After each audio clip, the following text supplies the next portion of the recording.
We're told that destiny is written in our blood, that alphas rule, betas serve, and omegas exist only to bear children and kneel before their betters. We're told that the mating bond is sacred, that when an alpha finds their true mate, nothing else matters. We're told these things like they're laws of nature, immutable as gravity. But when you're an omega born without a scent, when your body refuses to bloom into heat, when even your own designation rejects you, you learn the devastating truth. Destiny is just another word for cruelty. The bond is just another chain. And love? Love is the most vicious lie of all. My name is Mira Thornwell, and I should have been invisible. In a world where omegas are prized like precious gems, where their heats can bring alphas to their knees, and their fertility ensures the survival of bloodlines, I was the mistake, the defect. An omega without a scent is like a flower without fragrance, a song without sound technically present, but fundamentally wrong. I was supposed to fade into the background of the royal palace, to scrub floors and change linens and never, ever be seen by the Alpha King himself. That was the mercy my station allowed, invisibility, as survival. But fate, or whatever cruel architect designs our lives, had different plans. Tonight, 200 noble damsels will descend upon the palace in silk and diamonds, each one perfect, scented, desperate to become queen. Tonight, the Alpha King will choose his mate from among the finest omegas in 5 kingdoms. And tonight, I will learn that sometimes the most dangerous thing you can do is be exactly what someone has been searching for their entire life. This is not a story about a maid who became a queen. This is a story about a king who became human. You know, before we dive into Mira's full journey, I want to share something with you. I've written a book called Rejected by the Alpha, and if this opening resonated with you, if you felt Mira's pain of being overlooked and undervalued, you're going to love it. It's a glow-up revenge romance about claiming the power everyone said you'd never have. Links in the description. But right now, let's get back to Mira's story, because it's about to get intense. Chapter 1. The Disposable Daughter. The morning they announced the king's mating ball, my mother cried for 3 hours straight. Not for me, of course. For Lydia. My sister stood in the center of our small sitting room like a lighthouse in a storm, golden hair cascading down her back, her omega scent wild roses and summer honey filling every corner of our modest home. At 20, she was everything the kingdom valued.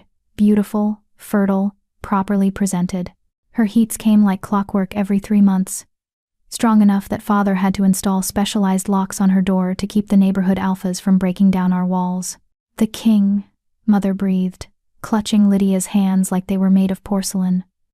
My darling, this is your destiny. I always knew it. From the moment you first bloomed, I knew you were meant for greatness. I stood in the doorway with a basket of laundry pressed against my hip, watching my family celebrate a future that didn't include me. This was familiar territory. I'd learned years ago to make myself small during these moments, to become part of the wallpaper. Mira. Father's voice cut through the excitement like a blade. Don't just stand there. Your sister needs her blue dress pressed. The one with the silver embroidery. Yes, father. I ducked my head and turned toward the washing room. And Mira. He waited until I looked back. His eyes the same gray as mine. The only feature we shared were cold. You'll attend the ball as well. As a servant, naturally. The palace has requested additional staff for the evening. My stomach dropped. Father, it's already arranged. He dismissed me with a wave. You should be grateful. At least this way you'll be useful. The words landed exactly where he intended them.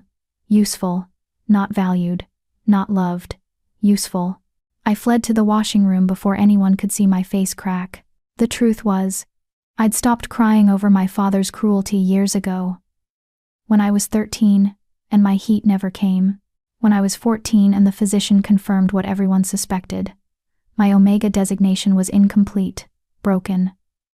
When I was 15, and father sold our house to pay for treatments that did nothing but make me sick. When I was 16, and he stopped looking at me altogether. Omegas without scent, without heat, without fertility, we were ghosts. We existed in the space between classifications, too omega to be beta, too defective to be omega. The kingdom had no place for us, no name for us. We were simply Wrong. I pressed Lydia's dress with mechanical precision, watching the silver threads catch the light. It was beautiful. She would be beautiful in it. And tomorrow, or the next day, or whenever the king made his choice, she would move into the palace, and I would never see her again. The thought should have made me sad. Instead, I felt nothing but a dull, familiar ache. Mira? Lydia's voice was soft behind me. Can I come in? I didn't turn around. Your dress isn't ready yet. I don't care about the dress. She moved closer, and I caught the edge of her scent sweeter now, anxious. I wanted to talk to you. About tonight. There's nothing to talk about. You'll be presented, the king will see you, and you'll charm him like you charm everyone. I folded the dress carefully, still not meeting her eyes. It's what you were made for. That's not fair, isn't it? I finally looked at her. You're perfect, Lydia. You always have been. This is just the next obvious step. My sister's face crumpled, and for a moment, she looked young, frightened. I don't want to mate with a stranger. I don't want to leave home. I don't want. She stopped, swallowing hard. What if he's cruel? What if the bond doesn't take? What if I fail? Something twisted in my chest. Despite everything, despite being the loved daughter, the valued daughter, the one with a future, Lydia was still afraid. Because in our world, even perfect Omegas were just beautiful cages waiting to be locked. I set down the iron and pulled her into an embrace. She smelled like our childhood, like the garden behind our old house, like every moment before my body betrayed me and divided us into worthy and worthless. You won't fail, I whispered into her hair. You're too good to fail. She pulled back, wiping her eyes. Come with me tonight, not as a servant, as my sister. Please. I almost laughed. Lydia. I can't. I'll talk to father. I'll make him understand. I don't want to do this alone. But we both knew that was impossible.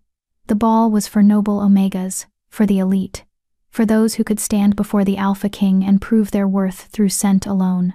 Letting a broken Omega like me anywhere near the presentation would be an insult to the crown. I'll be there, I said finally. In the servants' corridors. That's close enough. It had to be. That evening, I dressed in the plain gray uniform all palace servants wore, shapeless, designed to make us invisible. I braided my dark hair into a tight crown and scrubbed my face clean of anything that might draw attention. The palace had sent specific instructions. Servants were to be silent, efficient, and above all, unnoticed. I was very good at being unnoticed. The palace was chaos when I arrived. Hundreds of servants rushed through marble corridors, carrying flowers and wine and elaborate decorations. The mating ball was the event of the century. The Alpha King had ruled alone for 7 years since his father's death. And the kingdom was desperate for an heir. You, new girl. A sharp-faced beta woman grabbed my arm. 3rd floor, Eastern Wing. The Omegas are arriving and they need help with their presentations. My heart sank. Isn't there something else I could move? So I moved. The Eastern Wing was pandemonium. 200 noble Omegas, each more beautiful than the last, filled the preparation chambers like exotic birds. Their scents mingled into something overwhelming: jasmine and vanilla, cinnamon and rain, dark chocolate and fresh bread. It was intoxicating, suffocating. I kept my head down and did what I was told. Fastening dress clasps, adjusting jewelry, fetching glasses of water for Omegas, too nervous to keep their hands steady. And then I saw Lydia. She stood in front of a full-length mirror, and she was devastating. The blue dress hugged her curves perfectly, the silver embroidery catching the candlelight. Her hair was arranged in an intricate updo, with small diamonds woven throughout. Her scent rolled off her in waves. Mira! She spotted me and rushed over, grabbing my hands. Tell me I don't look ridiculous. You look like a queen, I said honestly. Her smile was brilliant and terrified. I can't believe this is happening. In an hour, I'll meet him. The Alpha King. Mira. What if? A gong sounded, deep and resonant. Every Omega in the room froze. It's time, someone whispered, and like a river of silk and perfume, they began to move toward the ballroom. Subscribe if you believe broken Omegas like Mira deserve more than invisibility. Because people like her need an audience that won't abandon them. I followed at a distance, keeping to the servants' corridors that ran parallel to the main halls. Through narrow windows, I could see glimpses of the procession. Hundreds of perfect Omegas, moving toward their destiny. The ballroom was a cathedral of gold and crystal. I entered through a side door reserved for staff, pressing myself against the wall where shadows pooled thickest. From here, I could see everything without being seen. The Omegas arranged themselves in a semicircle, a garden of beauty and desperation. And at the far end of the room, on a throne of black marble, sat the Alpha King. I'd never seen him before. Few people had. He rarely appeared in public, and when he did, it was always brief, always formal. But tonight, he was impossible to ignore. Caden Aldrich was not handsome in any conventional sense. His face was too sharp, too severe, all harsh angles and cold intelligence. Dark hair fell across his forehead, and his eyes, even from this distance, were the color of winter storms. His scent rolled through the room like thunder before rain. Cedar and steel, smoke and something wild I couldn't name. He looked bored. No worse than bored. He looked like a man attending his own funeral. The presentations began. One by one, Omegas stepped forward, curtsied, allowed their scents to bloom. Each one was rejected with a slight shake of his head. No words. No explanation. Just, no. Lydia was near the end of the line. I watched her hands tremble as she waited, watched her force herself to breathe steadily. When her turn came, she stepped forward with her chin high, every inch the perfect Omega. She curtsied. Her scent flooded the room. Roses and honey. Sweet and strong. The king stared at her for a long moment. Then he shook his head. My sister stumbled back into line, her face pale with humiliation. One by one, he rejected them all. 200 perfect Omegas, and he wanted none of them. The room was silent, except for the sound of suppressed sobs. And then the king stood. This was a mistake, he said, his voice carrying easily through the vast space. I apologize for wasting your time. He turned to leave, and stopped. His head snapped up, nostrils flaring. Every muscle in his body went rigid. He was scenting something. No, he breathed. And then, impossibly, his eyes locked directly on me. On me, hidden in the shadows. On me, the broken Omega without a scent. On me, the girl who wasn't supposed to exist. You, the Alpha King said, his voice rough with something I couldn't name. Come here. Chapter 2. The Transaction. The ballroom dissolved into chaos.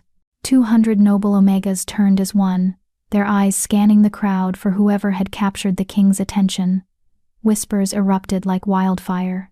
Servants pressed themselves flatter against walls, terrified of being mistaken for the object of the Alpha King's sudden interest. But his eyes never left mine. I couldn't move, couldn't breathe. My feet were rooted to the marble floor as if the stone had grown up around my ankles. This had to be a mistake. He couldn't be looking at me. There was nothing about me to look at. I said, "Come here." His voice was darker now, edged with command, the alpha tone that made every Omega in the room flinch with instinctive submission. Every Omega except me, because whatever broken thing lived inside me didn't respond to alpha commands the way it should. I felt the pull, yes, but it was distant, muted, like hearing music through water. "Your Majesty."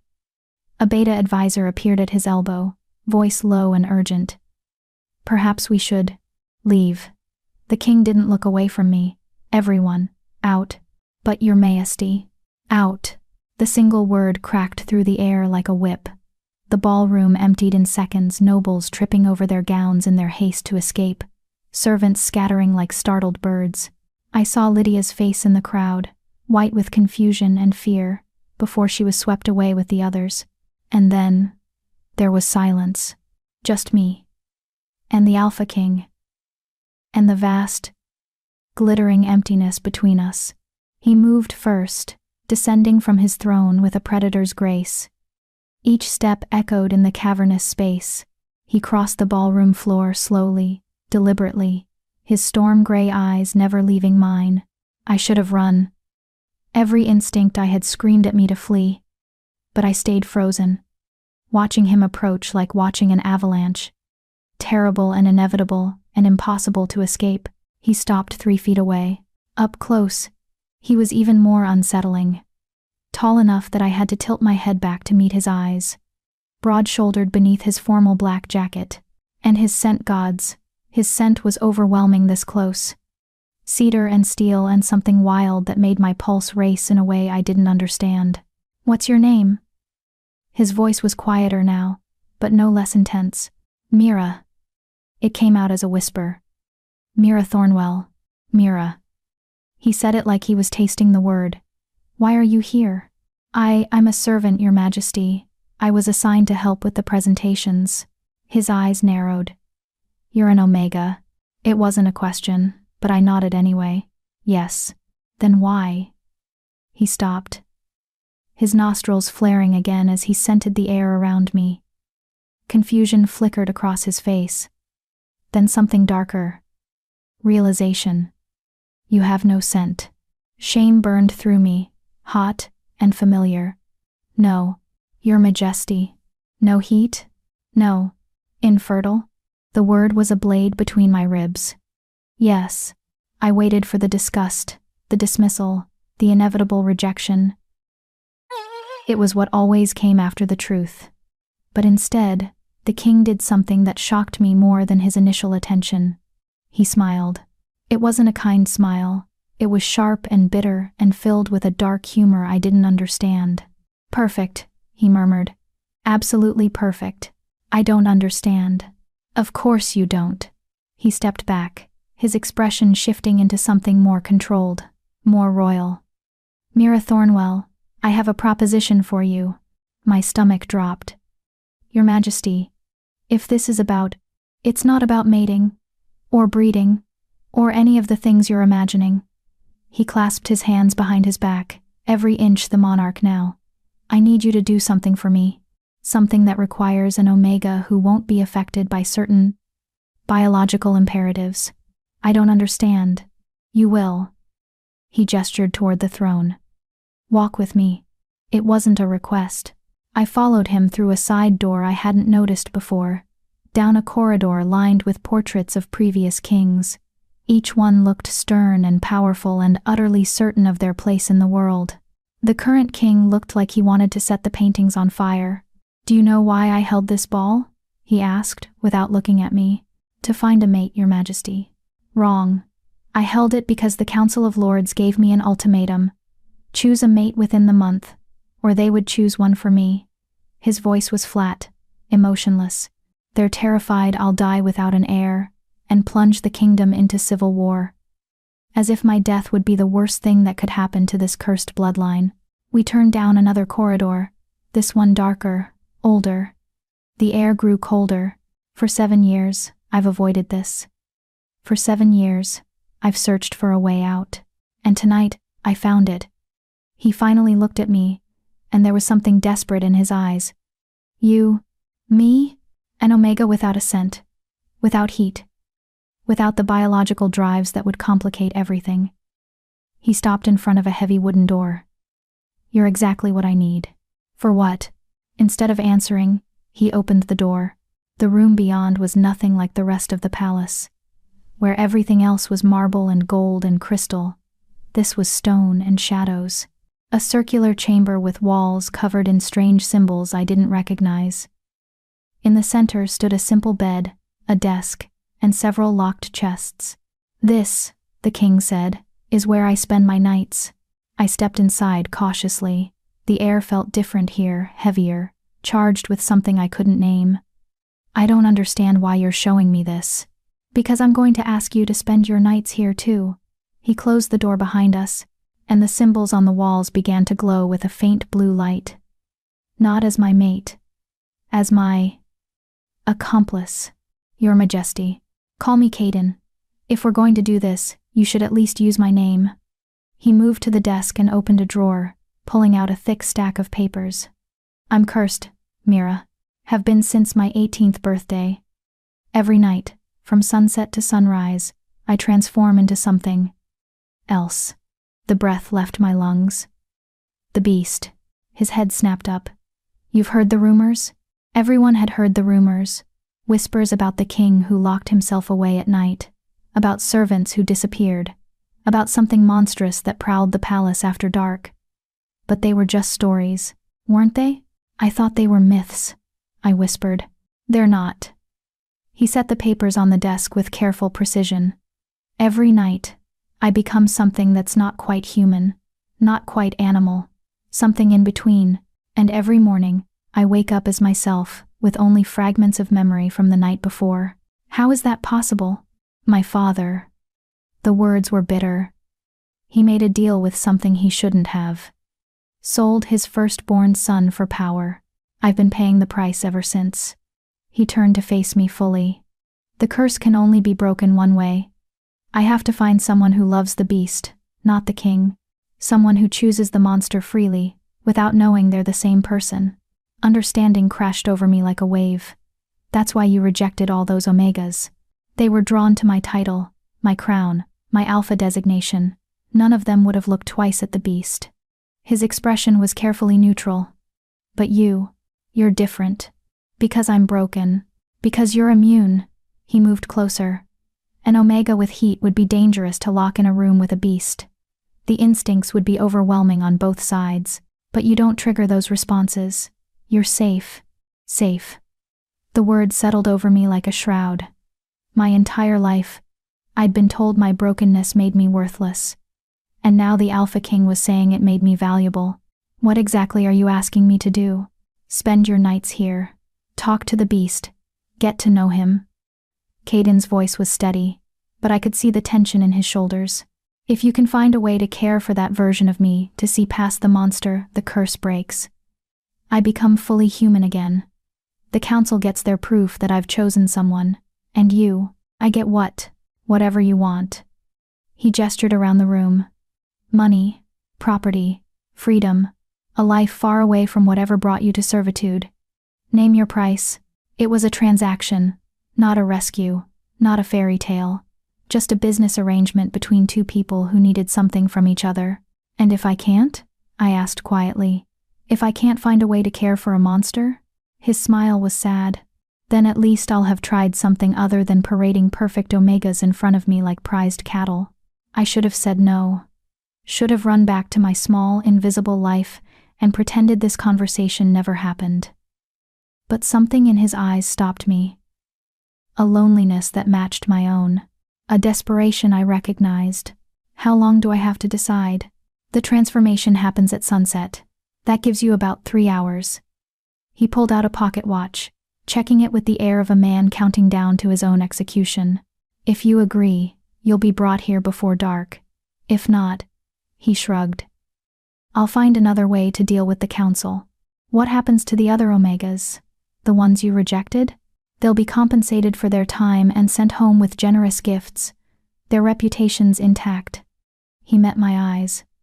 Your sister Lydia, correct? She'll be fine. I'll make sure of it. The fact that he'd noticed Lydia, that he'd remembered her name in a sea of 200 faces, told me more about him than anything else. He paid attention. He cared, even when he pretended not to. I need to think about it, I said finally. Of course. He opened the door, and the symbols on the walls faded back to darkness. You have until sunset. Someone will come find you with my answer. I started to leave, then paused. Your Majesty, Caden, why me? Really? You could have found any Omega without scent. Why choose me specifically? For a moment, he looked almost vulnerable. Because when you looked at me in that ballroom, you weren't afraid, you weren't awed, you just looked tired. Like you understood what it means to be trapped in a body that doesn't work the way it should. He smiled without humor. I thought maybe that made us kindred spirits. I found Lydia in our family's guest quarters, still in her blue dress, crying into her hands. Mira, she launched herself at me. What happened? Why did the king look at you like that? Everyone's saying terrible things that you used witchcraft, that you seduced him somehow, that... Lydia, stop. I gently extracted myself from her embrace. I need to tell you something, and you need to promise not to repeat it to anyone. Not mother, not father, no one. Her eyes went wide, but she nodded. So I told her. Not everything, not about the curse or the beast, but enough. That the king had a proposition. That it was a business arrangement. That it might be my only chance at a different life. When I finished, she was silent for a long moment. You're going to say yes, she said finally. It wasn't a question. I don't know. Yes, you do. She took my hands. Mira, you've been invisible your whole life. Father treats you like a mistake. Mother pretends you don't exist half the time. And her voice cracked. I've let them. I've been too afraid to stand up for you because I didn't want to lose their love too. Lydia, this is your chance. Whatever he's offering you, take it. She squeezed my hands hard. Promise me you'll take it. I wanted to argue, to tell her it wasn't that simple. But the truth was, she was right. What did I have to lose? A life of invisibility? A family that only valued me for the work I could do? I promise, I whispered. The sun was setting when a beta servant found me. Miss Thornwell? The king requests your presence. I followed him through the winding corridors, my heart hammering against my ribs. We stopped outside the circular chamber, and the servant produced a key. He's asked me to inform you that once you enter, the door will be locked until sunrise, for your protection and his. The servant's face was carefully blank. If you wish to decline, you may do so now with no consequences. I thought about my father's cold eyes, my mother's tears for Lydia and silence for me, the physician who'd told me at 14 that I would never be a real Omega. I thought about the king's tired smile, his bitter laugh, the way he'd called us kindred spirits. Open the door, I said. The servant unlocked it, and I stepped inside. The room was exactly as I remembered: stone walls, simple furniture, those strange glowing symbols. But now there was a small table with food and water, a nightgown laid out on the bed, books stacked on the desk, and sitting in a chair by the far wall, already beginning to change as the last light faded from the windows, was Caden. His hands were curled into claws, fur beginning to sprout along his arms. His face was elongating, becoming something between human and wolf. His eyes, those storm-gray eyes, were wild with pain. You came, he growled, his voice already distorting. Stupid girl. I made a deal, I said, trying to keep my voice steady. Deals can be broken.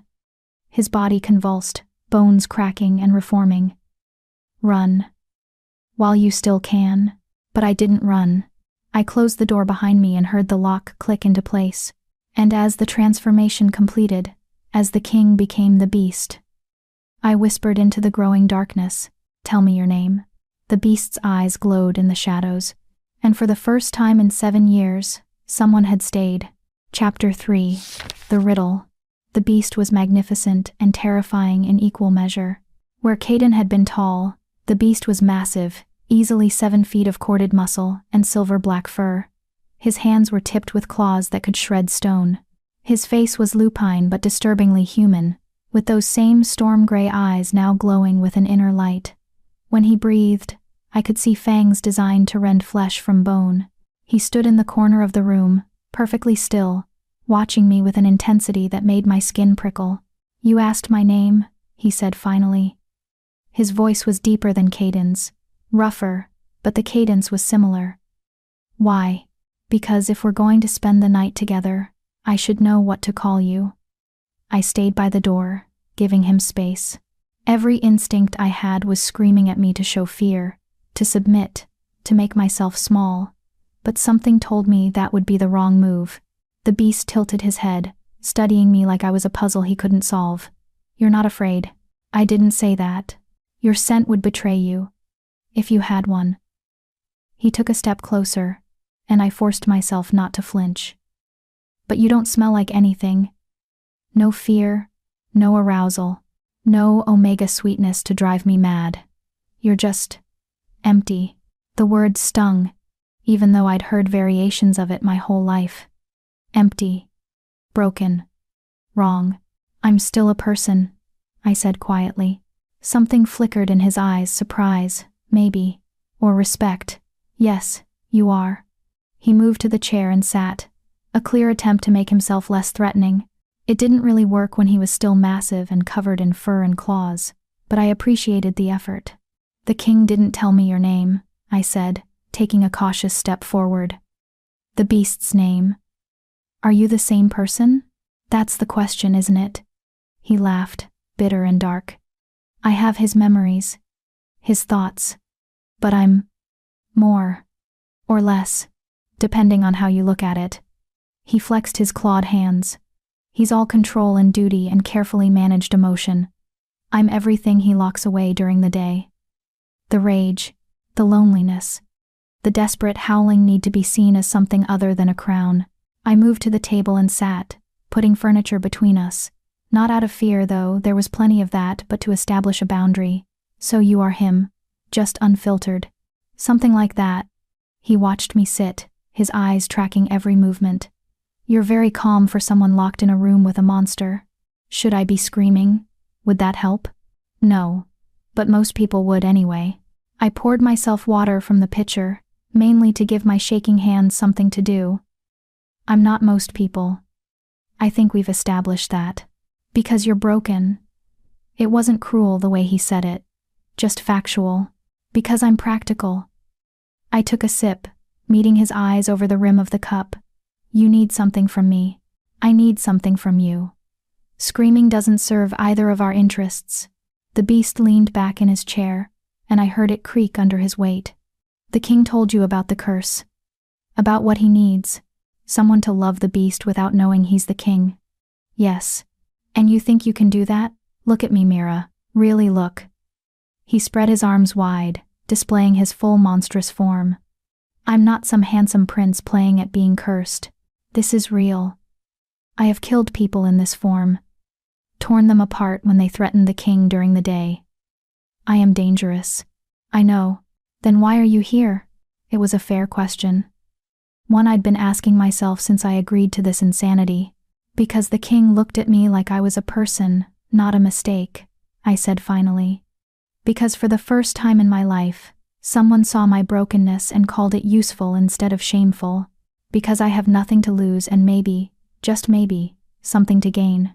The beast was quiet for a long moment. Then, you're honest. I didn't expect that. What did you expect? Fear, manipulation, false sweetness, hiding calculation. He rose from the chair and began to pace, a restless predator in a cage. The nobles who know about the curse think they can fake their way through it, pretend to care for the beast while really wanting the king. But you can't fake love. It shows in 1,000 tiny ways. And you think I'm different because I'm not pretending to care at all. He stopped, looking at me sharply. Are you saying you don't care?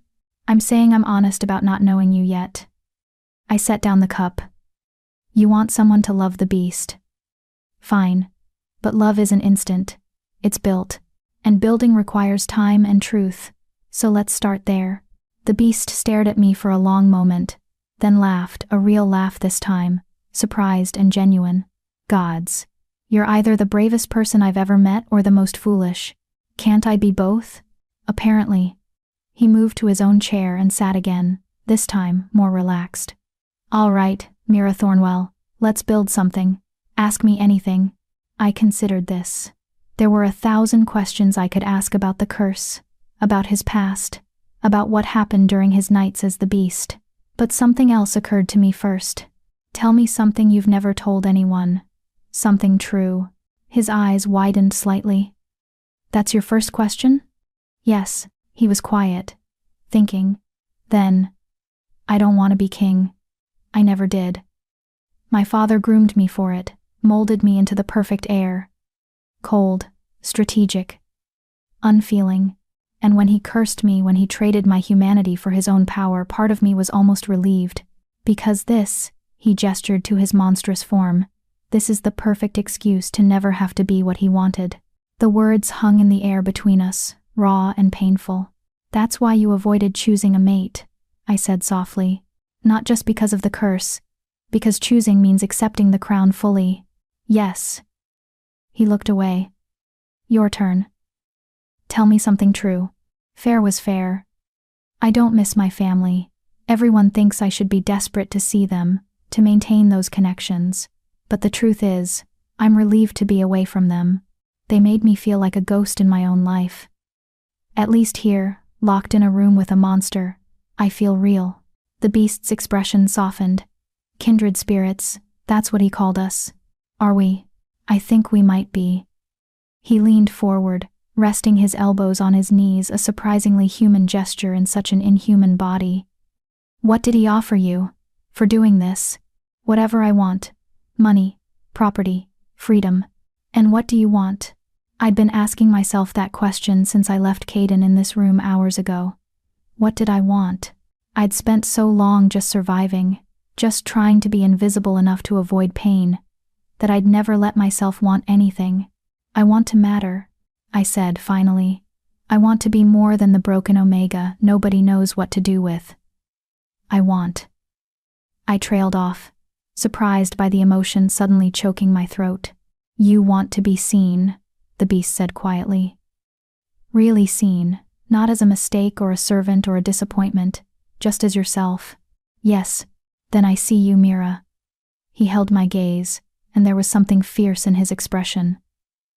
I see someone brave enough to lock herself in a room with a monster, someone honest enough to admit she doesn't love me yet, someone smart enough to know that love without truth is worthless. He paused. I see you. Something cracked open in my chest, something I'd kept carefully locked away for years. Tears burned behind my eyes, but I blinked them back. Thank you, I whispered. We sat in silence for a while after that. Not an uncomfortable silence, but something almost peaceful. The beast continued to watch me, but it felt less like being hunted, and more like being noticed. Baliad. Finally, I spoke again. Can I ask you something else? Anything. The king said you only have fragments of memory from your nights as the beast. Will you remember this conversation? His expression darkened. Some of it. Pieces. It's like trying to remember a dream. The emotions stay clearer than the details. I'll wake up knowing I didn't hurt you. Knowing we talked, but the specifics. He shook his head. They fade. That must be terrifying, not knowing what you've done. It is, especially in the beginning, when I'd wake up with blood on my hands and no memory of whose it was or why. He flexed his claws. Now I have protocols, locks, guards who know to stay away. But the not knowing never stops being frightening. An idea struck me. What if I wrote it down? What we talk about each night. A record you could read in the morning. The beast went very still. You'd do that? Why not? If the goal is for you to remember, to build something real, then you need the memories, even second-hand ones. No one's ever. He stopped, swallowed hard. That would help, more than you know. I looked around and spotted the stack of papers on the desk. May I? He nodded, and I retrieved them along with a pen. Settling back at the table, I began to write. Night 1. Mira Thornwell's account. The beast is not what I expected. He's dangerous, yes, but also lonely, intelligent, honest in ways the king probably can't afford to be. We talked about why we're both here, him trapped by a curse, me trapped by biology. He told me he never wanted to be king. I told him I don't miss my family. He sees me. Really sees me. That matters more than I expected it to. I looked up to find the beast watching me write, something like wonder in his eyes. What? I asked. Nothing. It's just, you're really doing this. You're really staying. I made a deal. Deals can be broken, he said, echoing Caden's words from earlier. You could have run, could have refused once you saw what I was, but you didn't. No, I agreed. I didn't. Why? I set down the pen and considered the question. Why was I still here? It wasn't just the promise of reward. Wasn't just having nowhere else to go. There was something else, something I couldn't quite name yet. Ask me again in a week, I said finally. Maybe I'll know by then. The beast smiled, a strange expression on his lupine face, but genuine. I'll hold you to that. Drop a comment if you've ever felt invisible in your own life. because Mira's courage to stay might just be the reminder you needed. We talked through the night, or rather, we took turns asking questions and telling truths. I learned that the beast loved storms, that he could read 7 languages, that his favorite memory from before the curse was flying a kite with his mother in the palace gardens. He learned that I had taught myself to read by stealing books from my sister's tutors, that I was terrified of deep water, that I'd once hidden a stray cat in my room for 3 months before my father found it. Small truths, building blocks. Somewhere around midnight, I began to yawn. The beast noticed immediately. "You should sleep," he said, gesturing to the bed. "I don't need rest, not in this form." "What will you do all night?" "Watch over you, make sure you're safe." He moved to the far corner of the room, settling into the shadows. "I promise I won't disturb you." I should have been frightened sleeping in the same room as a literal monster. But something about his tone, his careful distance, made me feel oddly secure. He would keep me safe, even from himself. I changed into the nightgown that had been left for me and slipped under the covers. The bed was surprisingly comfortable, the blankets soft and warm. "Mira?" The beast's voice came from the darkness. "Yes? Thank you. For staying. For seeing me. You're welcome." I closed my eyes, exhausted from the strangest day of my life. Just before sleep claimed me, I heard him whisper something so soft I almost missed it. "Please don't disappear." I woke to sunlight streaming through the windows and the sound of harsh breathing. Caden was kneeling by the door, fully human again, his head in his hands. He was shaking. "Your Majesty?" I sat up quickly, alarmed. "Are you all right?" He looked up, and his eyes were red-rimmed. "Raw. You stayed. All night." "I didn't. I wasn't sure you would really do it. I gave my word." People break their word all the time, especially when faced with he, gestured vaguely at himself. "Did he hurt you?" "No. We talked. He was." I searched for the right word. "Lonely, but kind." Caden stared at me like I'd spoken a language he didn't understand. "Kind?" "Yes.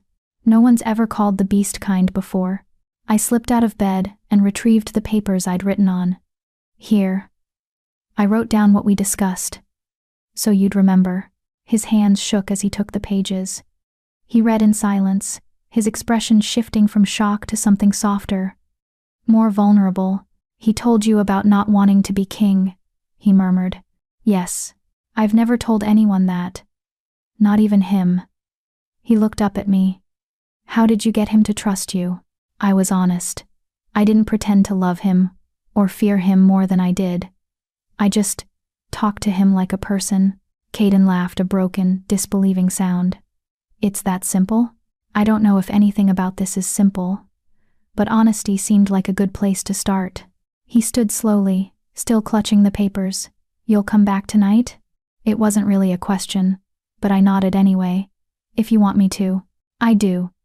He moved to the desk and carefully placed the pages in a drawer. "There will be questions. About where you are, what you're doing. The court will gossip regardless of what we tell them," I finished. "Let them talk. We know the truth." "And what is the truth?"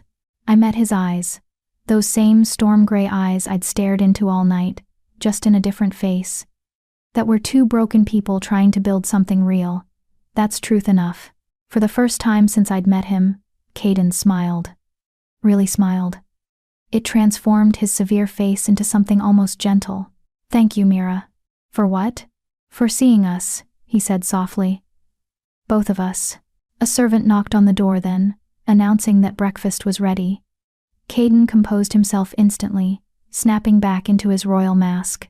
But just before he turned away, he touched my hand briefly, a gesture so quick I almost missed it.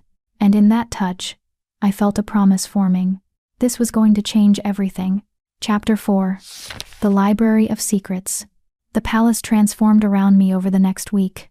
I was no longer just another servant in gray, invisible and interchangeable.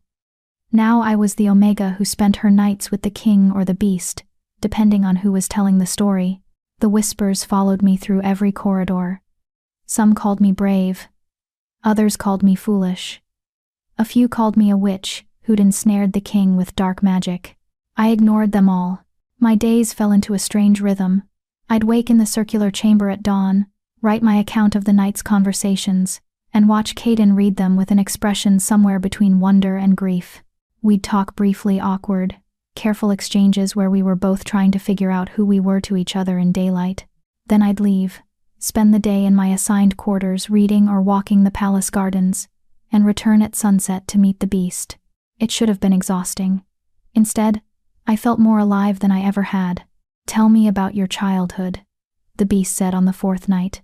He was sprawled on the floor near the fireplace he'd started, a fire on the second night after noticing I was cold, looking more like an enormous dog than a monster. "There's not much to tell," I said, from my usual spot at the table. "I was born Omega in a family that valued Omegas. For 13 years, everything was fine. Then my body decided not to cooperate, and everything changed." "How did they treat you?" "After?" I set down the book I'd been pretending to read. My mother stopped looking at me directly.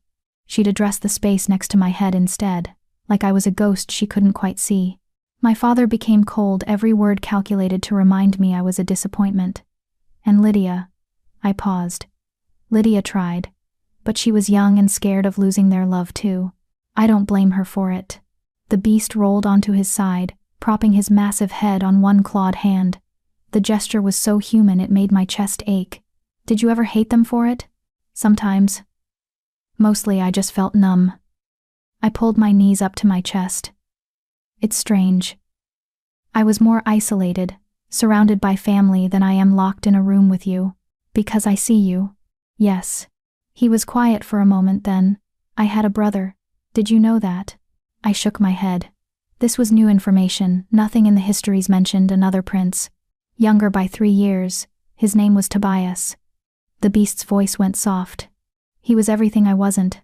Warm, charming, easy to love. My father hated him for it." "What happened to him?" "The curse." The beast's claws scraped against the stone floor. "My father's deal required a sacrifice. The demon he bargained with wanted blood. Royal blood. So he chose Tobias, killed him in a ritual when my brother was only 15 years old. And with that blood, he bought himself 20 more years of power." Horror washed through me.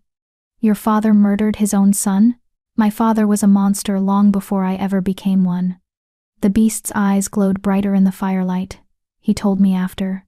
Wanted me to understand the price of power, the necessity of sacrifice. Said that when my time came to rule, I'd have to make similar choices. "Is that when you decided you didn't want to be king?" "No. That's when I decided that, if I ever became king, I'd burn the whole system down, rather than let it continue." He lifted his head, looking at me directly. "The crown isn't power, Mira. It's a curse that gets passed down generation to generation. My father got it from his father, who got it from his. Each one more twisted than the last. And I'm supposed to continue it? Find a mate, produce an heir, teach that child to be just as cold and cruel as necessary to survive? Then don't." He laughed bitterly. "It's not that simple." "Why not?" I unfolded myself and moved closer to him, close enough to see the individual strands of silver in his dark fur. "You're the king. Change the rules. The council can be replaced, overruled, ignored."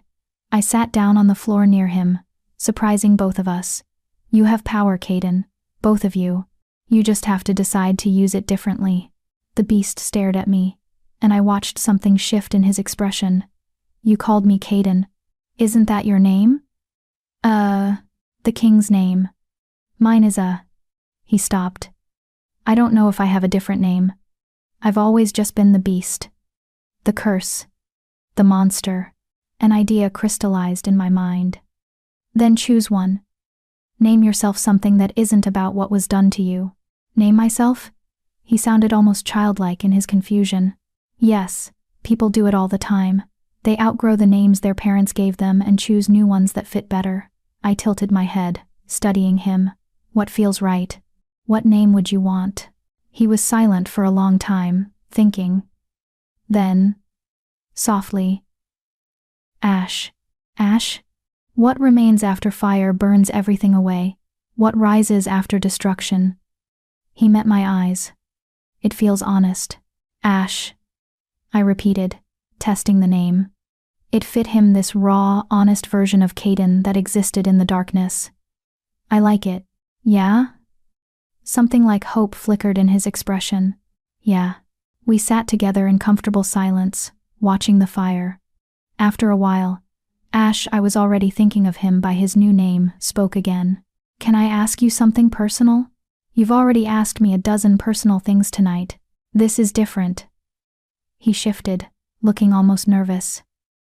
Your infertility, does it hurt? Not just emotionally, but physically? The question caught me off guard. Most people avoided discussing my condition entirely, treating it like a shameful secret. Sometimes, I get cramps where my heat should be, like my body is trying to do something it can't quite accomplish. And there's this hollowness, like something essential is missing. I understand that, he said quietly. The transformation hurts, every bone breaking and reforming, every muscle tearing apart. But the worst part is the hollowness after, waking up human, and knowing pieces of myself are locked away until nightfall. Never feeling complete. We're both trapped in bodies that betray us. I murmured. Yes. I reached out slowly, telegraphing my movement, and laid my hand on his furred arm. He went very still, staring at the point of contact like he couldn't believe it was real. Thank you, I said softly, for asking, for caring about the answer. His voice was rough when he spoke. You're the first person to touch me in this form without flinching. You're not as frightening as you think you are. I'm a monster, Mira. You're a person cursed into a monstrous shape. That's different. I didn't remove my hand. Monsters don't ask about my pain. Monsters don't choose names that mean rebirth. Monsters don't spend their nights talking about dead brothers and lost childhoods. Then what am I? Lonely, I said simply. Just like me. Something shifted in the air between us. A recognition deeper than words. Ash turned his hand over beneath mine, carefully, so his claws wouldn't scratch me. His palm was rough and warm. I think I'm starting to understand, he murmured. Understand what? Why he chose you. Why you're the one who might break this curse. His thumb, clawed but gentle, brushed across my knuckles. You don't see the monster or the king. You just see us, the person underneath everything. My heart was beating too fast. Is that enough? To break a curse? I don't know. But it's more than anyone else has managed. He squeezed my hand gently. Stay with me, Mira. Keep seeing us. Let us see you. And maybe we'll find something real, I finished. Yes. We sat like that until the fire burned low, and I began to yawn. Ash released my hand reluctantly and moved back to his corner while I prepared for sleep. But tonight felt different. Tonight, the distance between us seemed smaller. Just before I closed my eyes, I heard him whisper, "Good night, Mira." "Good night, Ash." On the 7th day, Caden did something unexpected. I'd spent the morning in my quarters, writing my account of the previous night, when a servant knocked on my door. "Miss Thornwell? His Majesty requests your presence in the East Wing." Immediately, my stomach dropped. The East Wing was the public section of the palace throne rooms and council chambers and places where I definitely didn't belong. Had something gone wrong? Had the council discovered our arrangement? I followed the servant through increasingly grand corridors until we stopped in front of an ornate door I didn't recognize. "His Majesty is waiting inside," the servant said, then disappeared. I opened the door and gasped. It was a library, but not just any library. This was a cathedral of books, 3 stories tall, with spiral staircases connecting each level. Thousands upon thousands of volumes lined the walls, their spines gleaming in the sunlight that streamed through stained glass windows. The air smelled like old paper and leather and possibility. "Do you like it?" Caden's voice came from somewhere in the stacks. I spun to find him emerging from behind a shelf, looking uncertain. Vulnerable. "Like it?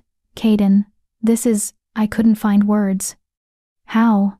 This wing has been closed for decades. My grandfather's collection, gathering dust." He moved closer, and I noticed he was carrying a stack of books. "I had it cleaned and restored. For you." For me? Ash mentioned you like to read, that you taught yourself by stealing books. A small smile. I thought you deserved your own library. A place that's yours, where you can escape during the day the way you help me escape at night. Tears burned behind my eyes. No one had ever given me something like this. Something that wasn't practical or necessary but purely for joy. For me, I don't know what to say. Say you'll use it. He set the books on a nearby table. Say you'll spend your days here, surrounded by stories. Say... He stopped, swallowing hard. Say that you're happy here, with us. I crossed the distance between us and took his hands. He startled, looking down at our joined fingers like they were something miraculous. I'm happy here, I said honestly. Happier than I've been in years, maybe ever. Even though you're locked away each night with a monster? Especially because of that. I squeezed his hands. Because that monster talks to me like I matter. Because you, both of you, see me as more than my broken designation. You're not broken, Caden said fiercely. You're perfect. Exactly as you are. The words hit me like a physical blow. Perfect. No one had ever called me perfect. Caden, I need to tell you something. He released one of my hands but kept hold of the other. These past 7 nights, reading your accounts, knowing what you and Ash talk about, it's changing me. I'm starting to remember things. Not just fragments. Real memories. Of you. Of our conversations. Hope flared in my chest.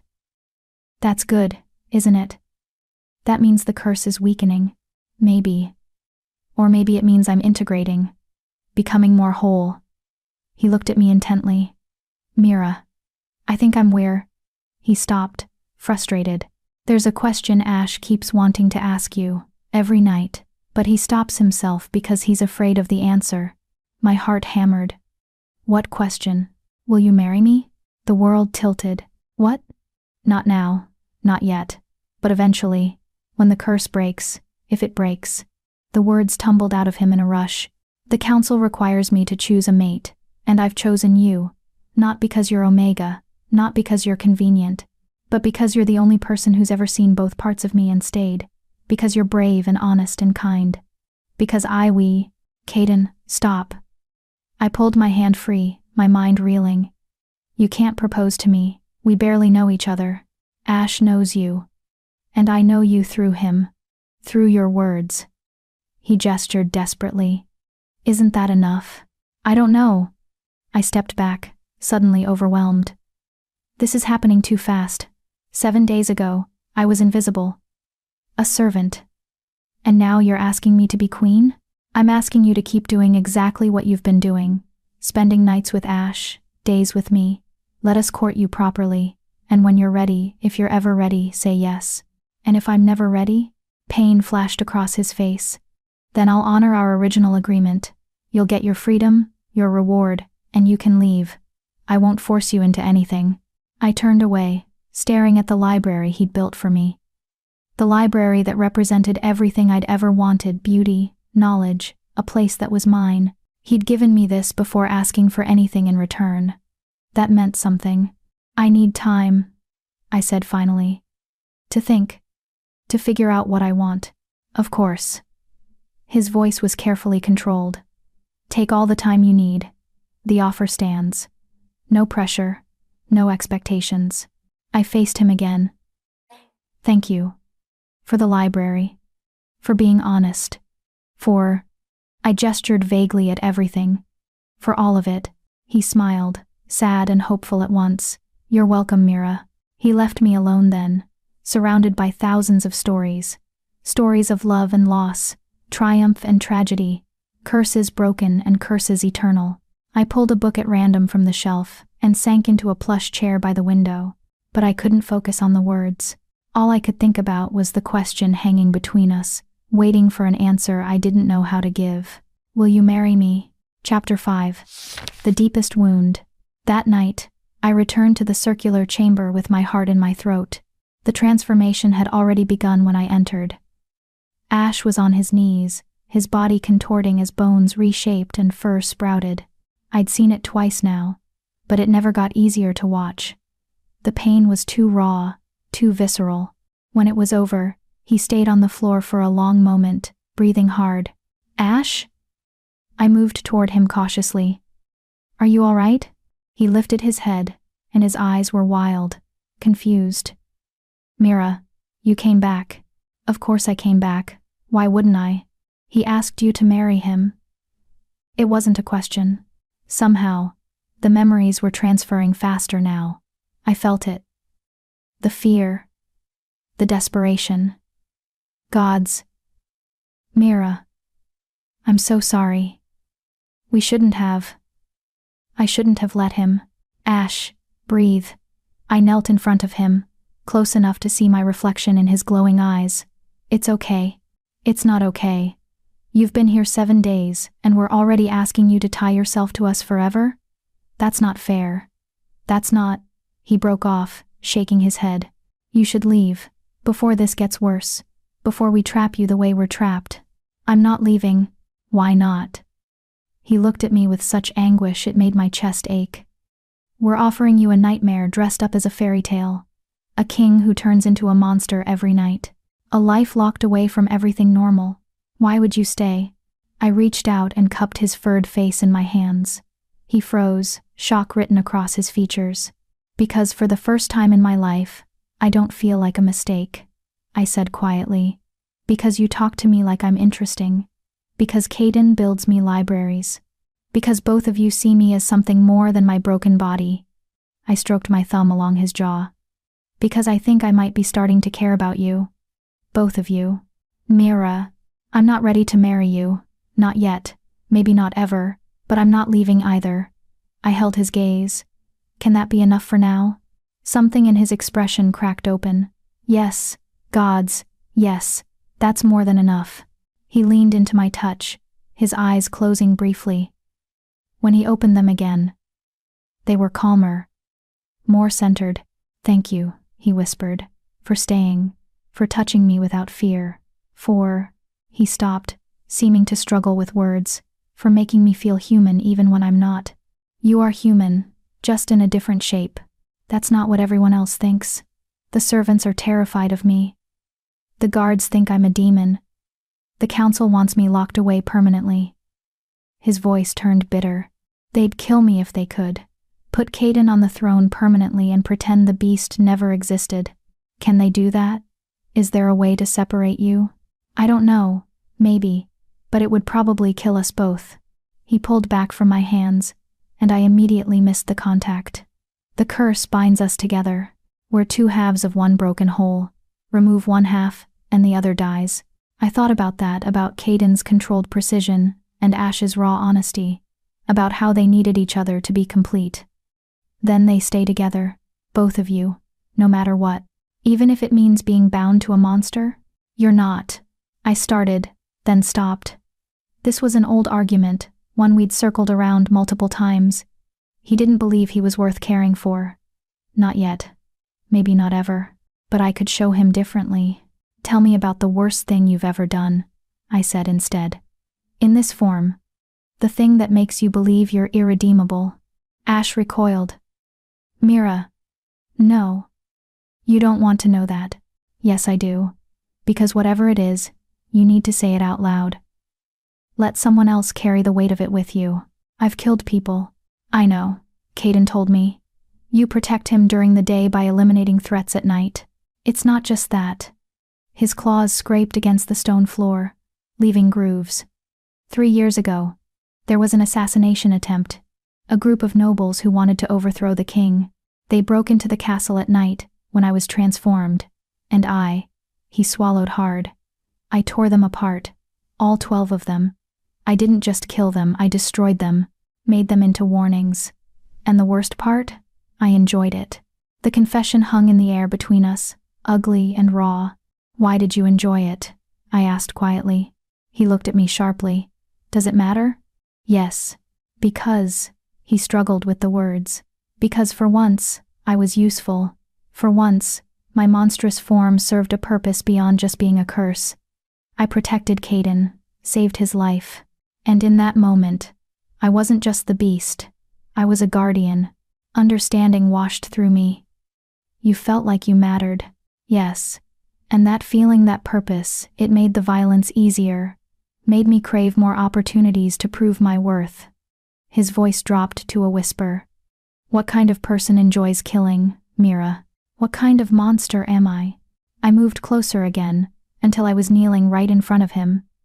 You're the kind of person who's been told your entire existence that you're worthless, that you're just a curse, a punishment, something to be endured.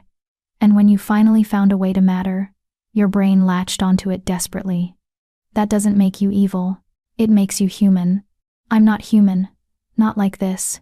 Your shape doesn't determine your humanity, Ash. Your choices do. I took his clawed hand in both of mine. You could have killed me that first night, could have hurt me any night since, but you haven't. You've been gentle and careful and kind. That's who you are. Not the violence you've done to protect someone you love. How can you say that so easily? How can you sit here, holding my hand, knowing what these claws have done? Because I'm looking at you, not your past. Because everyone deserves the chance to be more than their worst moment.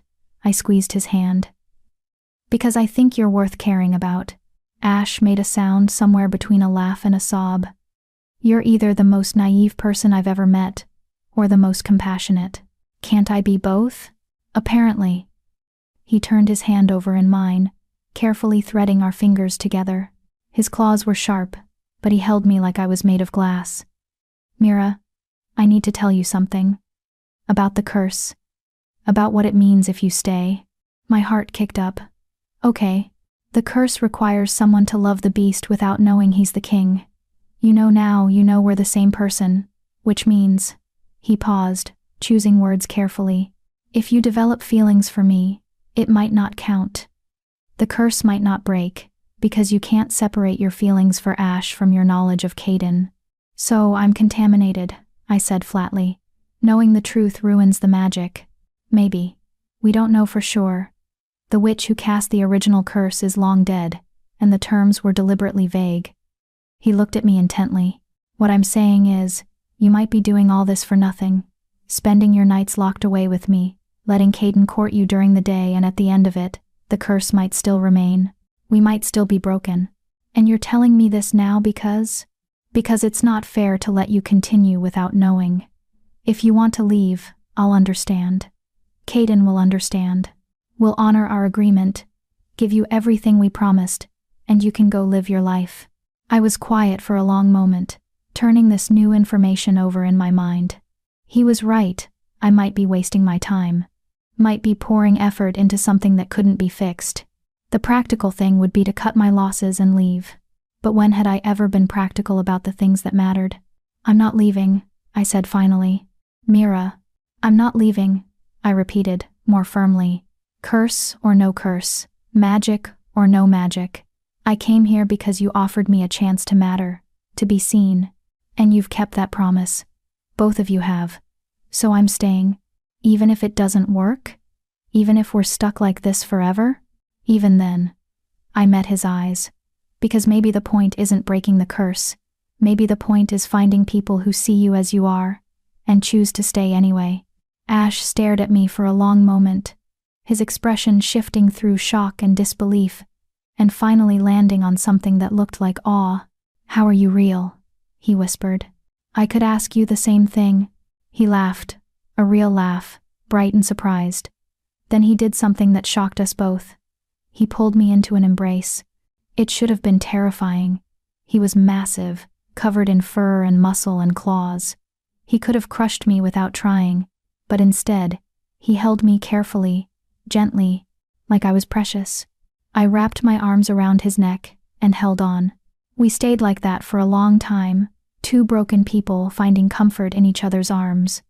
When we finally pulled apart, something had shifted between us. Something deeper than friendship, more complicated than simple affection. I need to tell you something too, I said quietly. About my infertility. About what it means. You don't have to. I want to. I took a breath, steadying myself. When the physicians told me I couldn't have children, they didn't just mean I'd never get pregnant. They meant my body is wrong, fundamentally broken in ways that can't be fixed. My heat never came because the parts of me that should produce hormones don't work. My scent never developed because my designation is incomplete. Mira, let me finish. I wrapped my arms around myself. For years, I thought that meant I was worthless. That my only value as an Omega was reproduction. And without that, I was nothing. And everyone around me confirmed it: my father's disappointment, my mother's avoidance, the way people looked through me instead of at me. Ash was very still, listening intently. But here's the thing I'm starting to realize. I continued. Maybe I'm not broken. Maybe I'm just different. Maybe the fact that I can't fulfill traditional Omega roles doesn't make me worthless. It just makes me suited for something else. I looked at him, like spending nights with a beast who needs someone who won't be overwhelmed by alpha instincts.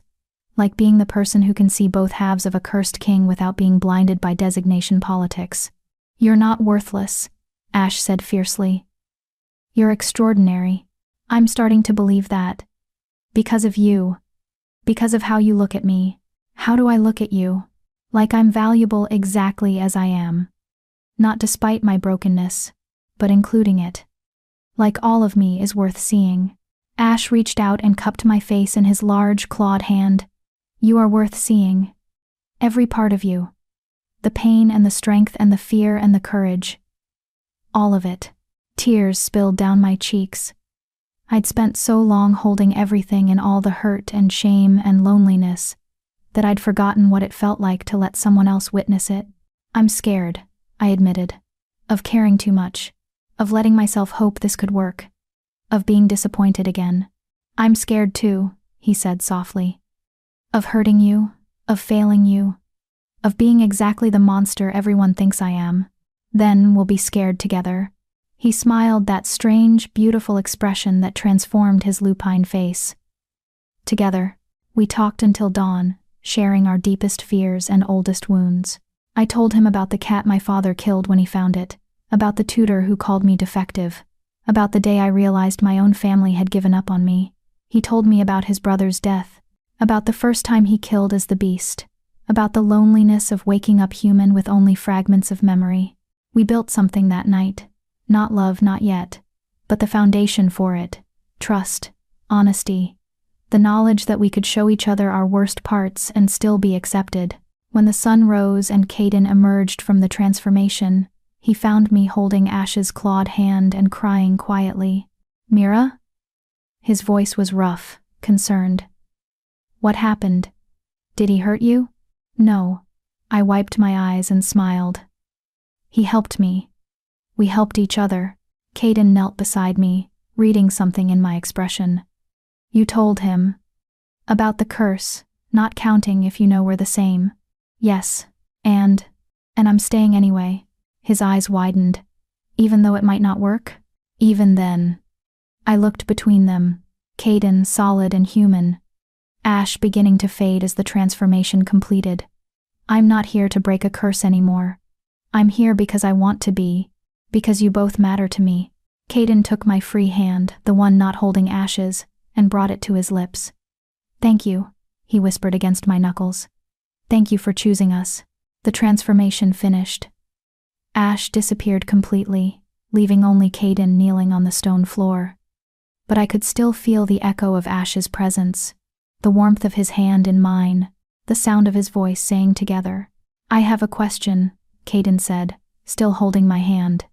Not about marriage, not about the future, just about right now. Okay, are you happy? Here, with us? Is this enough? I thought about my library, full of stories waiting to be read. About my nights with Ash, full of honest conversation and comfortable silence. About my mornings with Caden, where we were slowly learning how to be vulnerable with each other. Yes, I said simply. This is enough. For now. That was all the answer either of us needed. Chapter 6. The Broken Bargain. 3 more weeks passed in a rhythm that felt almost like happiness. My days were spent in the library, surrounded by books and sunlight. Sometimes Caden would join me, sitting in comfortable silence while we both read. Other times, he'd ask me to walk with him through the gardens, where we'd talk about everything and nothing: philosophy, politics, the novels we'd both loved as children. He never pushed. never demanded more than I was willing to give. But I could feel the question hanging between us, patient and persistent. Will you marry me? My nights belonged to Ash. We'd talk for hours, sharing stories and secrets.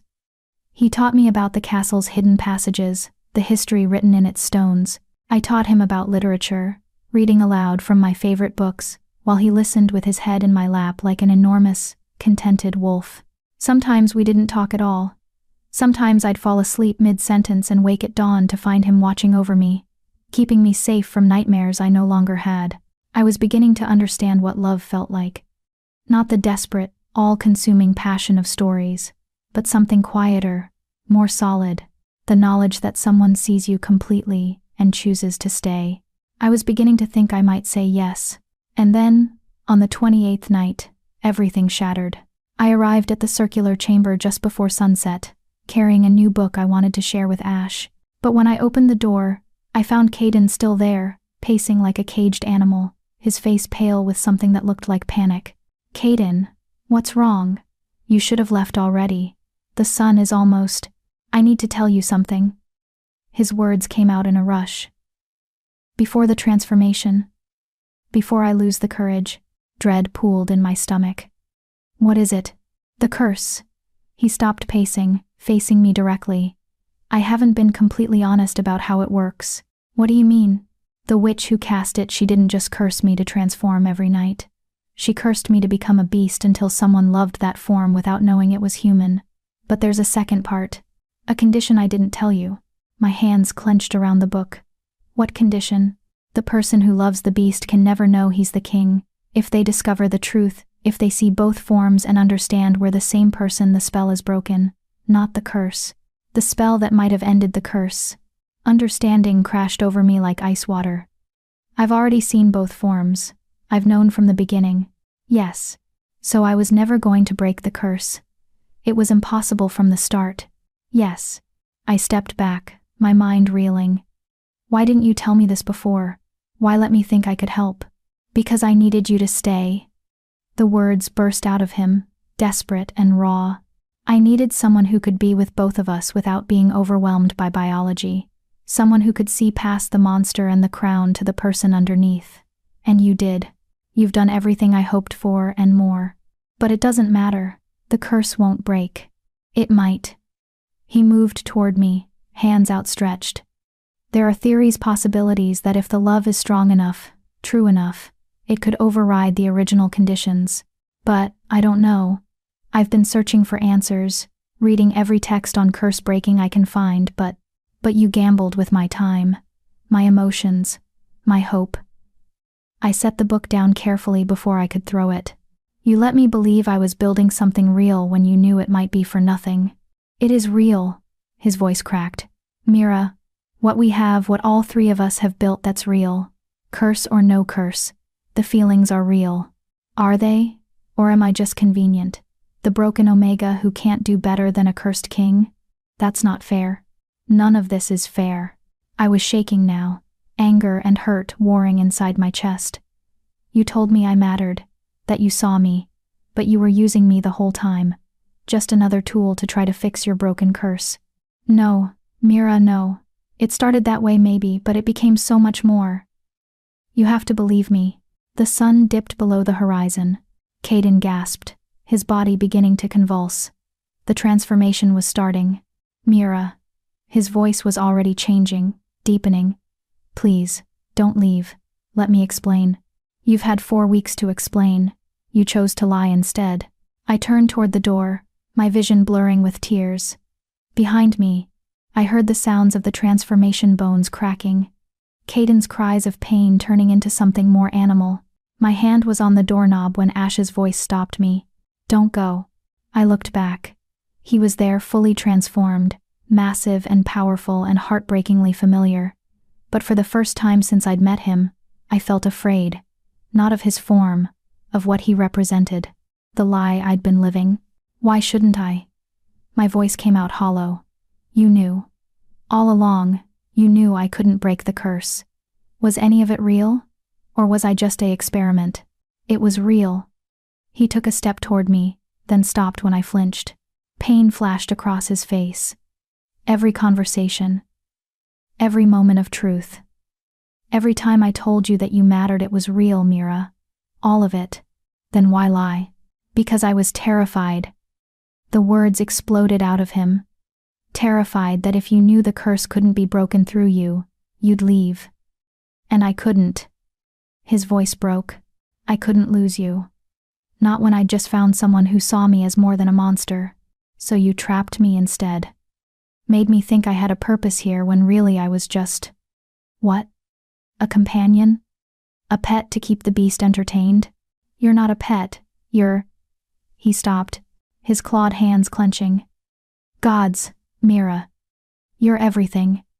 You're the first person who's ever made me feel human. Who's ever chosen to stay. Who's ever touched me without fear. How could I risk losing that? By being honest. By trusting me to make my own choices. You're right. He sank to the floor, suddenly looking defeated.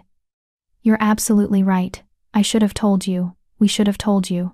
But we were selfish, and desperate, and so fucking lonely that we chose to deceive you instead. And I'm sorry. I'm so sorry. I wanted to stay angry, wanted to hold on to the hurt and betrayal. But seeing him like this, broken and honest, and full of regret, made it harder. Did you mean it? I asked quietly.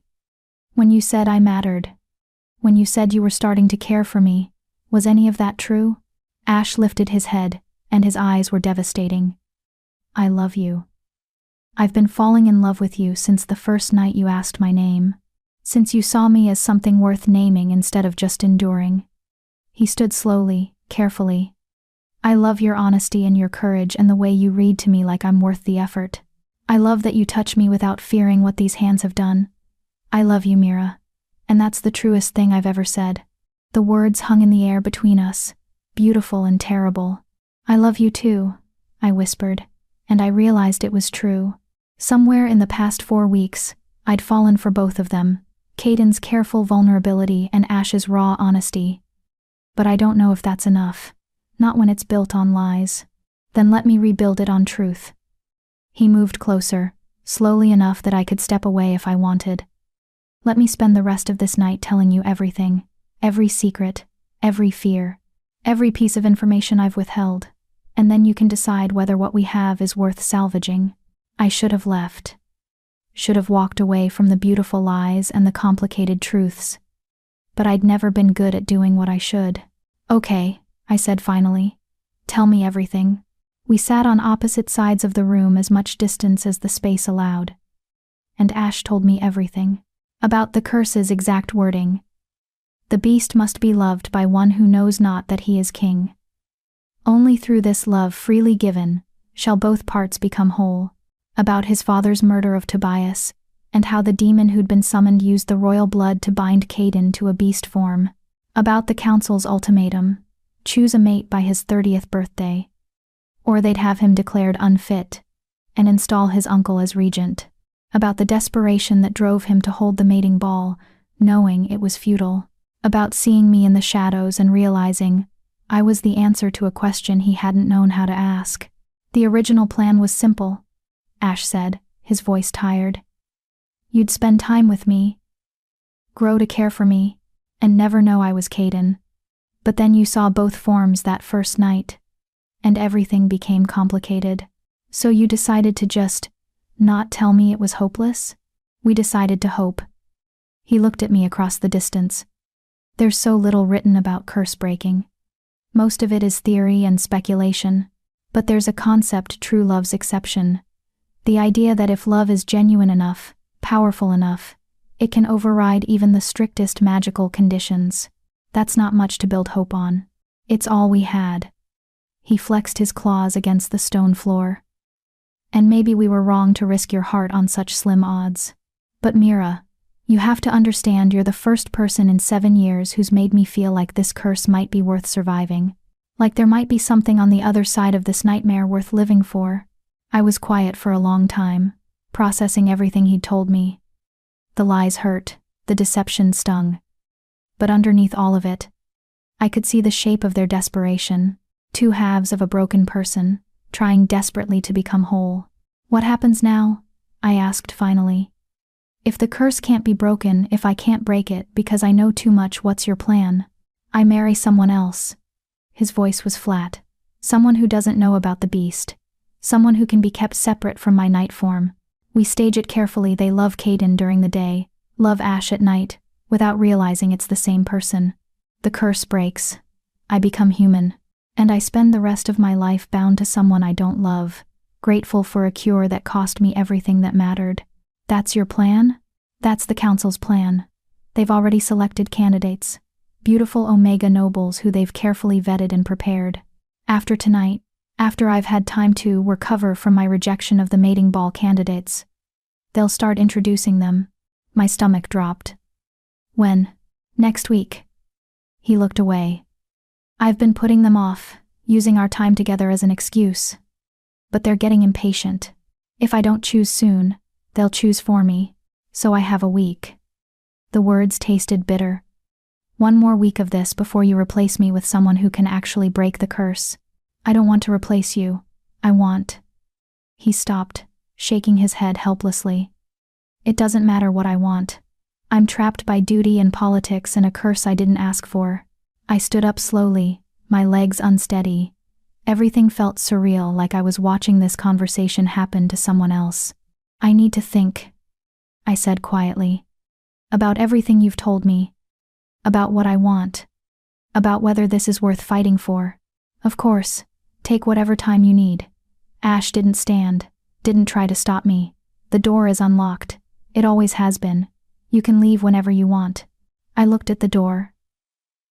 At the chance to walk away from this complicated, painful situation and return to my simple, invisible life. But then I looked at Ash. At the way he held himself carefully contained, trying not to influence my decision. At the hope and fear warring in his eyes. I'm not leaving tonight, I said finally. But I can't promise I'll stay tomorrow. That's fair. I moved to the bed and sat on the edge, my mind churning. Ash stayed where he was, giving me space. The silence stretched between us, not comfortable anymore, but not hostile either. Just heavy. Tell me about the Omega they want you to marry, I said eventually. What's she like? I don't know. I refused to meet her. Why? He looked at me directly. Because meeting her would mean accepting that you weren't enough. And I'm not ready to accept that yet. Something in my chest cracked. Ash, I know it's selfish. I know I should be practical, should meet her, court her, try to build something that might work. But every time I think about it, all I can see is you. You reading to me, you touching my face without flinching, you choosing to stay even when you were afraid. His voice dropped. How do I give that up? How do I replace the person who made me feel human with someone who'll only ever see the king?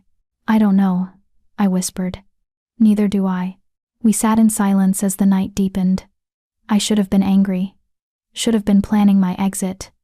But instead, all I felt was a profound sadness. For him. For us.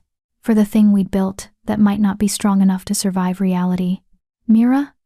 Ash's voice was tentative. Can I ask you something? Yes.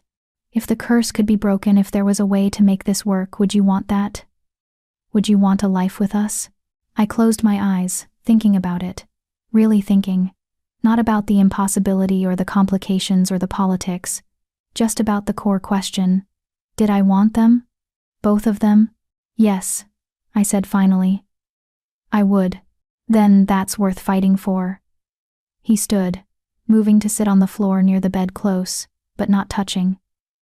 I don't know how yet, but if there's even a chance, I want to find it. For you. For us. Even if it means defying the council? Especially then. His smile was fierce. I told you I wanted to burn the whole system down.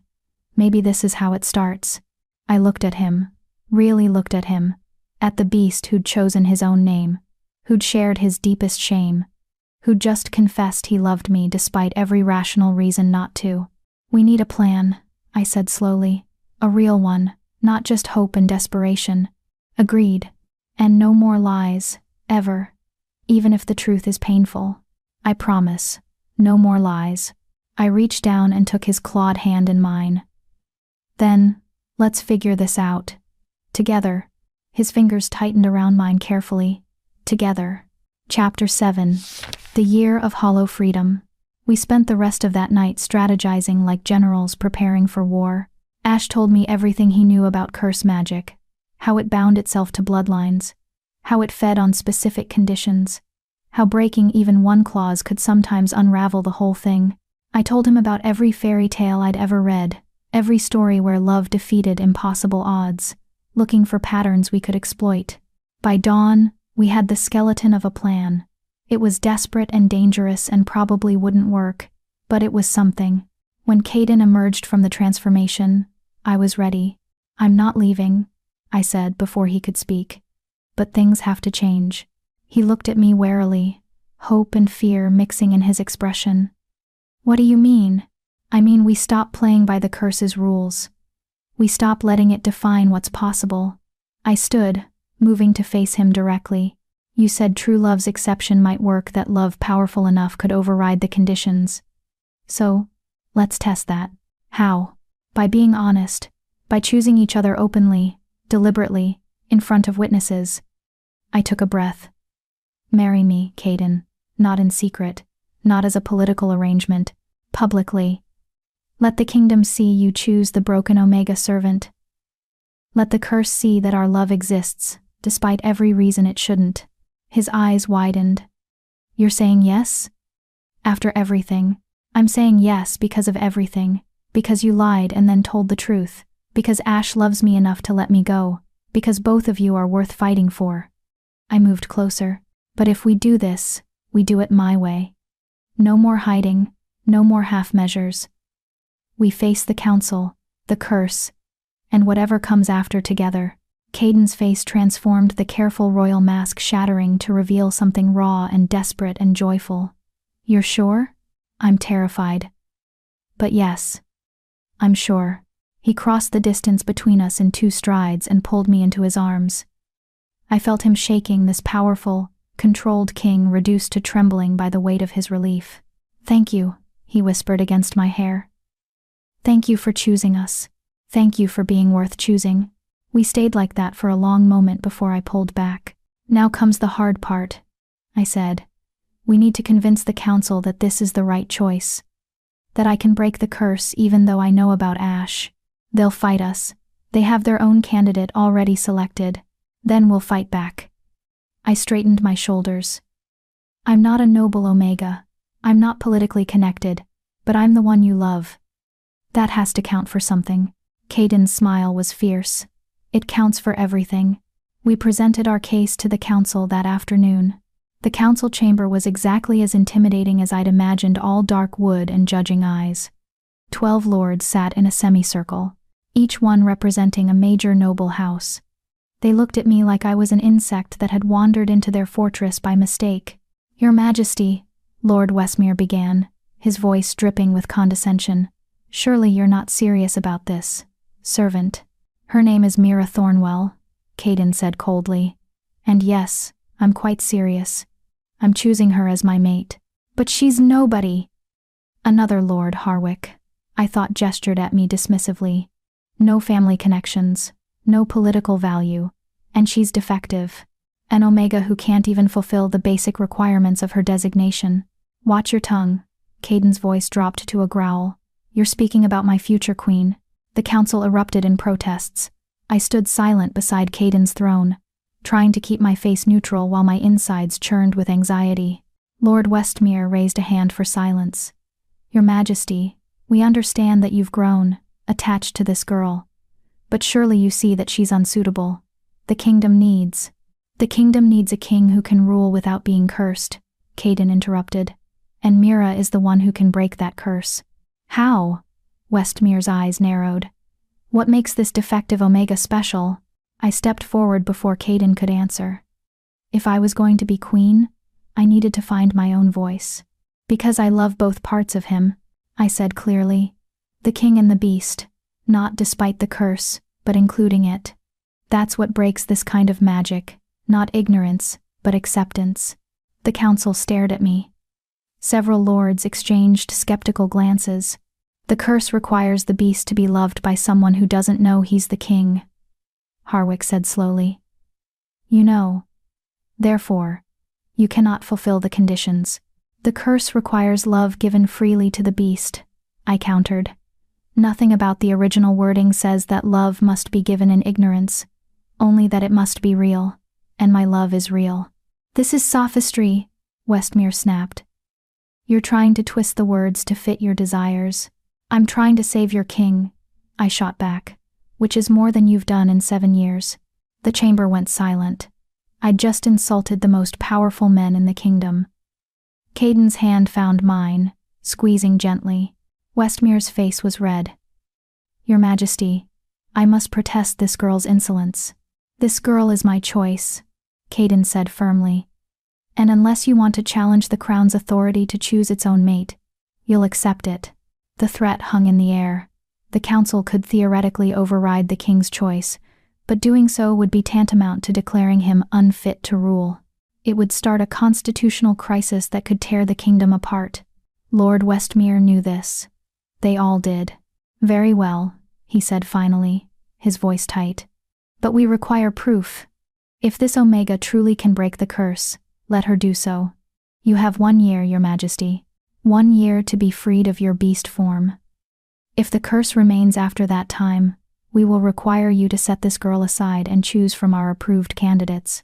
My stomach dropped. 1 year. It wasn't enough time. We didn't even know if what we were attempting would work. But Caden squeezed my hand again and nodded. Agreed.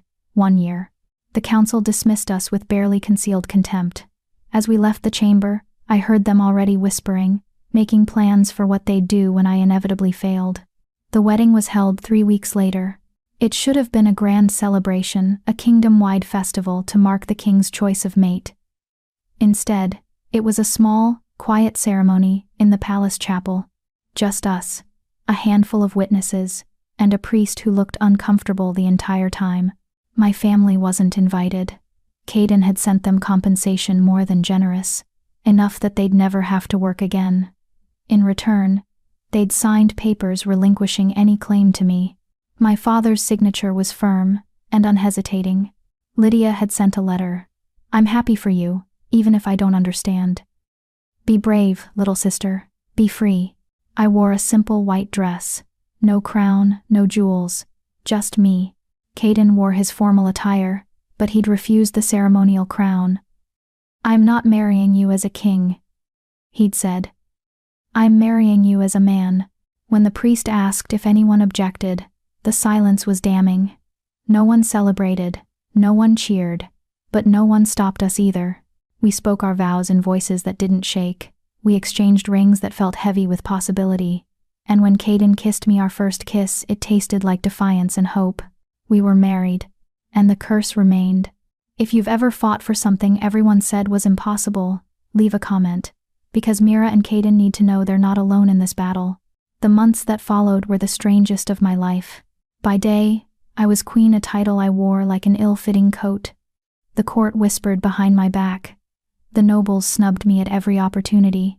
Even the servants who'd once worked alongside me now looked at me with a mixture of resentment and confusion. Only Caden made it bearable. He stood by me at every function, his hand on my back, his support unwavering. He taught me politics and diplomacy. He showed me how to navigate the treacherous waters of court life. He loved me openly, defiantly, daring anyone to question his choice. By night, I was still just Mira, Ash's companion, in the circular chamber. We continued our conversations, our careful building of something real. But now there was an edge of desperation to everything. A countdown ticking in the background. 1 year. You have 1 year. We tried everything. We researched ancient texts on curse breaking. We consulted with scholars and wise women and anyone who might have answers. We performed rituals and spoke incantations and poured our hearts into every possible solution. Nothing worked. The curse held firm. Every sunset, Caden transformed into ash. Every sunrise, he returned to human form. We were no closer to breaking the spell than we'd been on that first night. Maybe it's not enough, I whispered one night, 6 months into our marriage. Ash and I were sitting by the fire, my head resting against his furred shoulder. Maybe I can't break it because the curse knows I know. Or maybe we haven't found the right trigger yet, Ash countered. But his voice lacked conviction. Ash, what if? I stopped, almost afraid to voice the thought. What if the council is right? What if I'm not the answer? He pulled me closer, careful of his claws. Then we find another way. We run. Leave the kingdom behind and start somewhere new. You can't run from a curse. Maybe not. But I'd rather be cursed and with you than cured and bound to someone I don't love. I tilted my head to look at him. You mean that? Every word. His eyes glowed in the firelight. Mira, you've given me something I never thought I'd have, someone who sees all of me and stays. That's worth more than being human. That's worth everything. Tears stung my eyes. I love you, both of you. So much it terrifies me. I love you too. He pressed his muzzle gently against my forehead. And that love is real, regardless of what the curse does or doesn't do. But love, as I was learning, wasn't always enough. The year passed in a blur of desperate attempts and crushing failures. We tried everything: magical interventions, symbolic gestures, declarations of love witnessed by hundreds. Nothing worked. The curse remained, and my hope began to crack. On the night before the year's deadline, Caden called me to his study during the day, something he rarely did. When I arrived, I found him standing by the window, staring out at the city below. They're expecting you to fail, he said without turning around. The council. They've already prepared the announcement. Tomorrow, when the curse hasn't broken, they'll declare our marriage invalid. Say it was performed under false pretenses. Can they do that? They can try. And with no heir, no proof that you're capable of breaking the curse, they might succeed. He finally turned to face me, and he looked exhausted. Mira, I need to ask you something. And I need you to be honest. Okay. Are you happy? Here? With us? Even though we're still cursed? The question caught me off guard. Was I happy? I thought about it, really thought. I thought about my library, where I spent quiet mornings reading, about my afternoons with Caden, learning to be a queen I'd never wanted to be, about my nights with Ash, where we talked and laughed and held each other until dawn. I thought about how I'd gone from invisible to seen, from worthless to valued, from broken to chosen. Yes, I said softly. I'm happy. Even with everything else, the whispers, the politics, the curse, I'm happier than I've ever been. Then that's what matters. He crossed to me and took my hands. Tomorrow, regardless of what happens with the council, I want you to know something. You didn't fail. We didn't fail. We built something real. That's not failure. But the curse is just a curse. It doesn't define us. It doesn't diminish what we are to each other. He cupped my face gently. I love you, Mira. Ash loves you. And that love is the truest magic I've ever known. I pulled him close, burying my face in his chest. I love you too. Both of you. Always. We stood like that for a long time, holding each other against whatever tomorrow would bring. That night, I entered the circular chamber one last time before the deadline. Ash was already transformed, pacing restlessly. When he saw me, he stopped. This is it, he said quietly. Our last chance. I know. I'm sorry I couldn't give you the ending you deserved. The fairy tale where love conquers all. Ash, stop. I moved to him, taking his face in my hands. You gave me everything that matters. You saw me. You chose me. You loved me. That's the fairy tale. Even if we're still cursed? Even then. I kissed his muzzle gently. I don't need you to be human to love you. I just need you to be you. He made a sound that might have been a laugh or a sob. How did I get so lucky? We both got lucky. We found each other. We spent that last night the way we'd spent the first, talking, holding each other, building something that transcended magic and curses and the opinions of kingdoms. And when dawn came, when Caden emerged still cursed, still transforming every night, we faced it together. The council convened at noon. They were ready to declare the marriage invalid, to force Caden to choose their candidate. But Caden stood before them with me at his side and said 6 words that changed everything. I choose my wife. still cursed. The council erupted in protests. But Caden was the king. And a king's choice, once made before witnesses and gods, couldn't be easily unmade. We'd lost the battle to break the curse, but we'd won the right to stay together anyway. They exiled me. Not officially. The council couldn't openly banish the queen without cause, but they made it clear I wasn't welcome at court. So Caden gave me a small estate on the edge of the kingdom, far from the palace, far from the politics, far from the whispers. It's only for a little while, he promised on the day I left, until I can consolidate power, until I can find a way to protect you from them. I understand. I'll visit when I can, and you'll have the nights I'll arrange for the circular chamber to be recreated here. Ash will be with you every sunset to sunrise. What about you? I touched his face gently. Who will you have during the day? My memories of you. My knowledge that you're safe. That's enough. Thanks for watching. It had to be. The estate was beautiful, a small manor surrounded by gardens and forests. I had servants, books, everything I could want materially, everything except the people I loved. Caden visited once a month, when he could slip away from his duties. We'd spend precious hours together, making up for lost time. But it was never enough. It was never close to enough, and Ash was with me every night.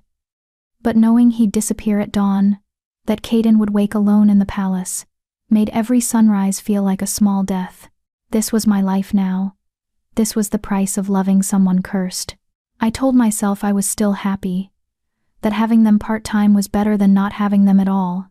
I told myself this was enough. I told myself I didn't regret my choice.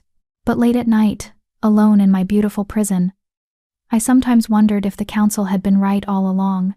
Maybe some curses were meant to stay unbroken. Chapter 8. The Wedding of Lies. I'd been living in exile for 11 months when the letter arrived. It came by royal courier, a young beta who looked terrified to be delivering it. The seal was Caden's, but the handwriting inside was unfamiliar. Formal. Cold. To Her Majesty, Queen Mira Thornwell.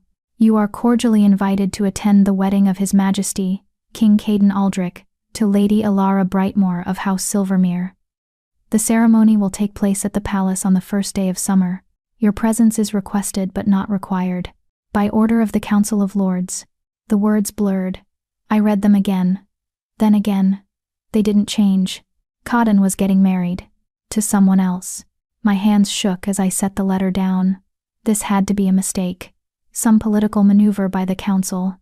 Caden would never, we'd promised. But there it was. In writing. Official. Real. I made it to the bathroom before I vomited. Ash didn't know. That night, when he transformed and found me sitting by the window instead of greeting him, his confusion was immediate. Mira? What's wrong? I handed him the letter silently. Watched his expression shift from confusion to shock to rage. No, he crumpled the paper in his clawed fist. This isn't real. Caden would never. It has his seal. Then it's a forgery. The council trying to manipulate us.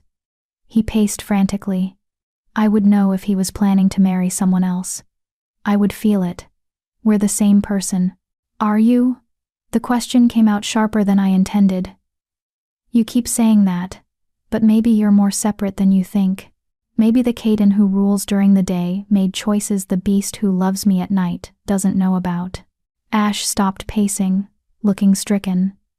You can't believe that. I don't know what to believe anymore. I pulled my knees to my chest. We've been apart for almost a year. You only see me at night, when you're transformed.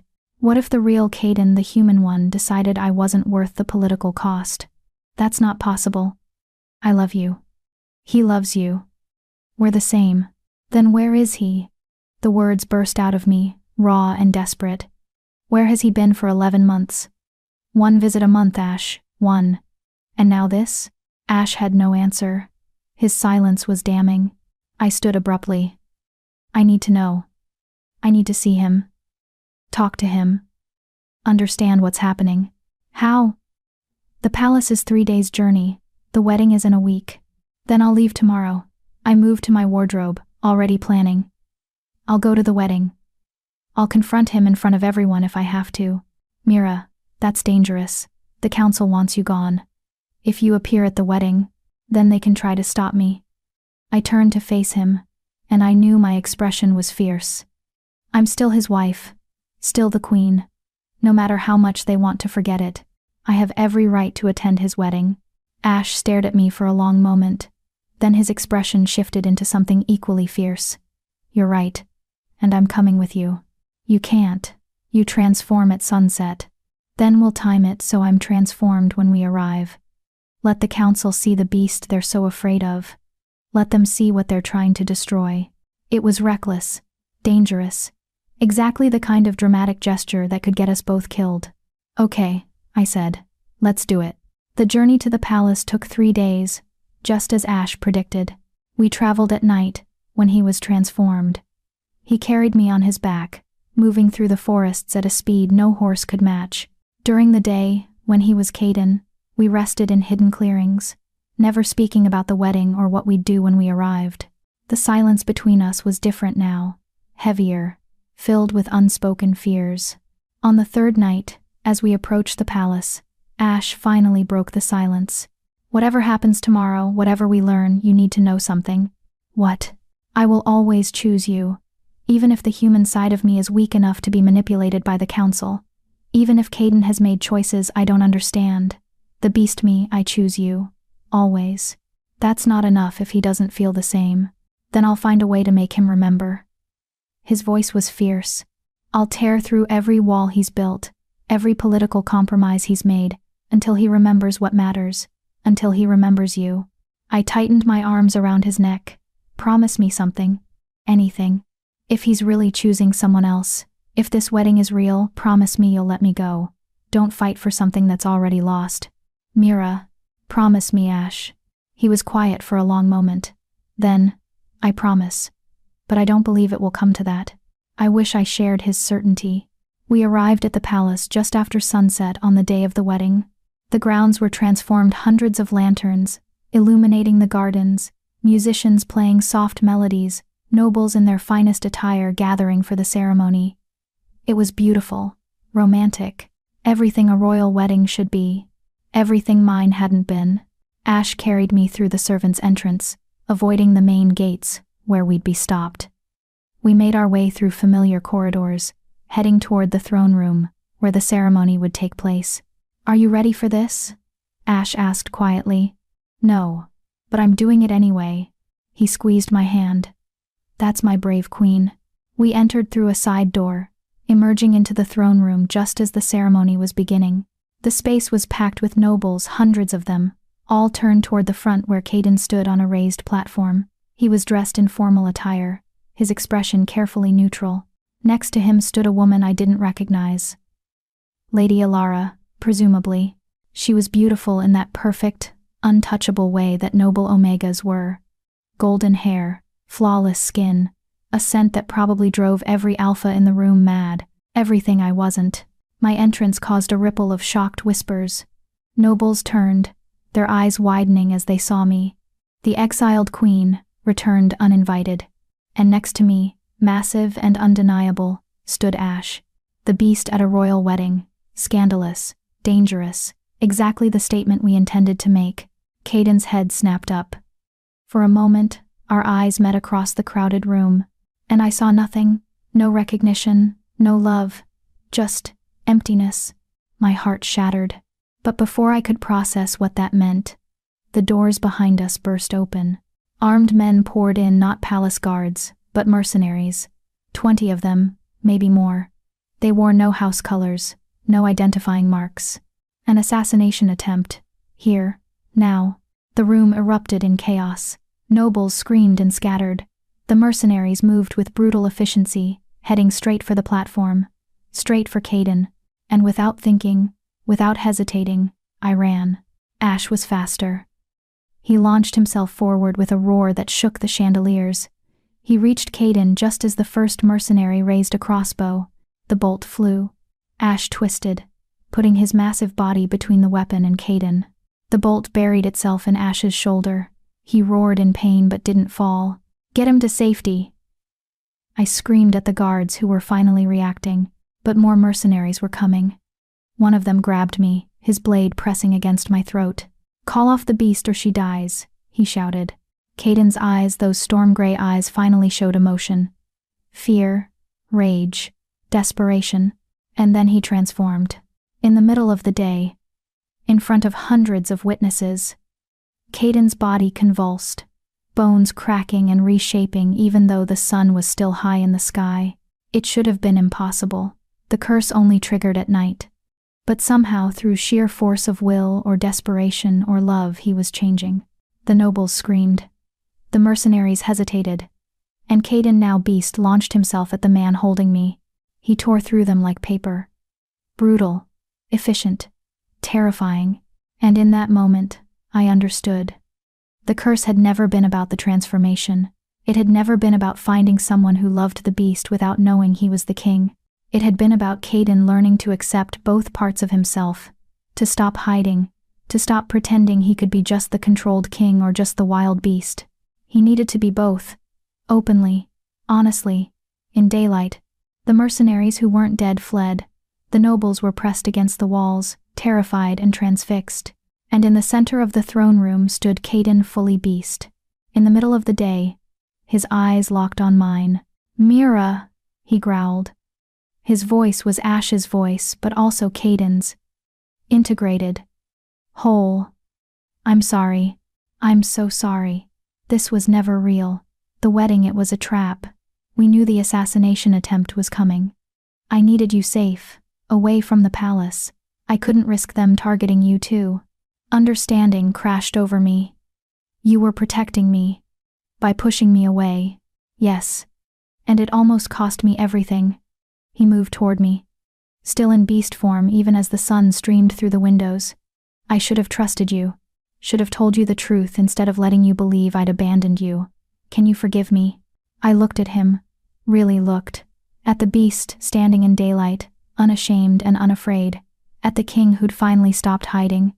At the person I loved in all his complicated, contradictory wholeness. "Only if you can forgive me," I said. "For doubting.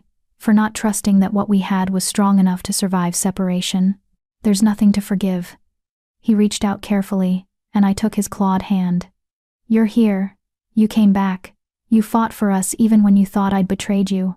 That's everything."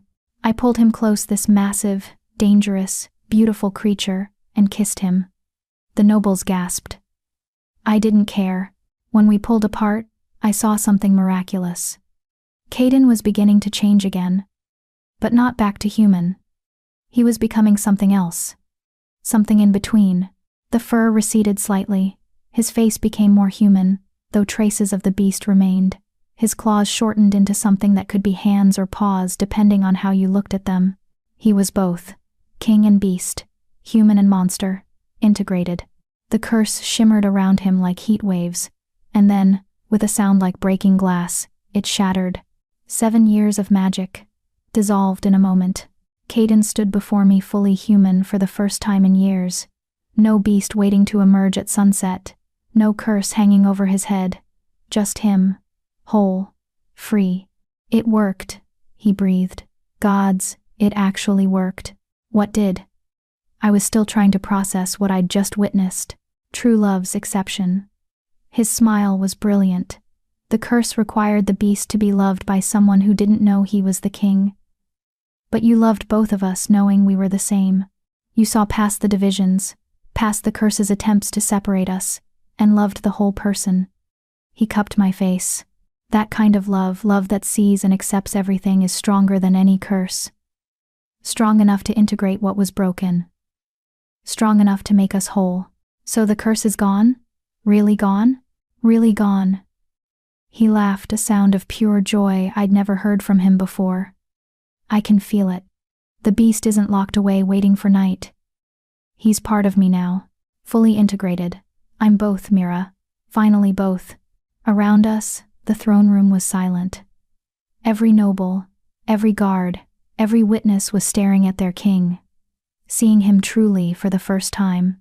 Lord Westmere stepped forward, his face pale. "Your Majesty, we didn't know about the assassination plot. We would never have. You separated me from my wife for a year. Caden's voice was calm but dangerous. You declared our marriage invalid. You tried to force me to choose your candidates. And you made her believe I'd abandoned her. We were following the original agreement. You had 1 year to break the curse. And I did, just not on your timeline. Caden turned to face the council directly, his arm around my waist. The curse is broken. I'm free. And my choice of mate stands.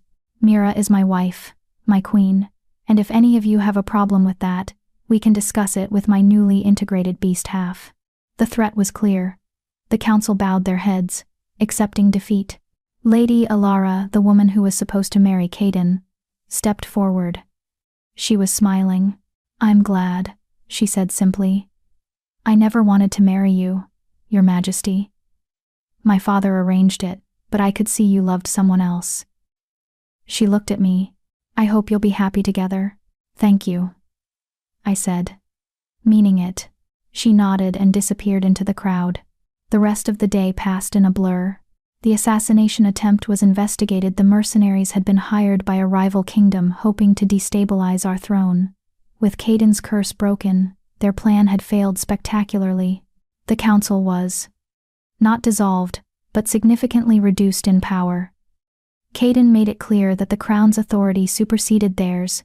Several lords resigned, others fell in line. And me, I was reinstated as queen, not the exiled, unwanted queen, but the one who'd broken an unbreakable curse, the one who'd fought for her king when everyone else had given up.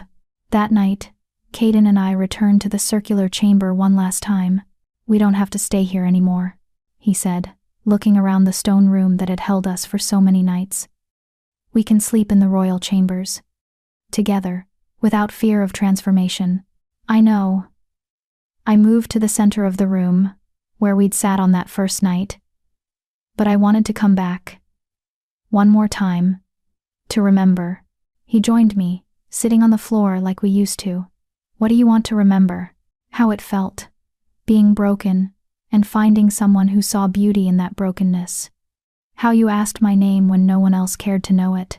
How Ash chose his own name and became more than the curse. I leaned against him. How we built something real in the darkest place. Sire, we did, didn't we? His arm came around me. Built a love strong enough to break magic itself. Do you miss him? Ash? Caden was quiet, considering. He's not gone. He's just integrated. I can still feel him. His wildness, his honesty, his protective fury. But now it's all part of me instead of locked behind a curse. That's good. I loved both of you. I wouldn't want to lose half. You haven't. You never will. He turned me to face him. Mira Thornwell, will you marry me? Again. Properly this time, with celebration and joy, and the whole kingdom witnessing. I pretended to consider it. Will there be cake? Mountains of it. Then yes. Absolutely yes. He kissed me then, deep and thorough, and full of promise. When we pulled apart, we were both smiling.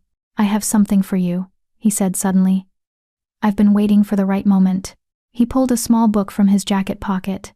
I recognized it immediately. It was the journal where I'd written my accounts of every night with Ash. I kept them all, Caden said softly. Every word you wrote, every conversation we had. They saved me during the year we were apart, reminded me what we were fighting for. I took the journal, flipping through pages filled with my own handwriting, memories of transformation and truth, and slowly falling in love. Thank you, I whispered. For keeping them, for keeping us. Always. 3 months later, we held our second wedding. This time, the kingdom celebrated. There were festivals in the streets, gifts from every noble house, and more cake than we could possibly eat. Lydia came.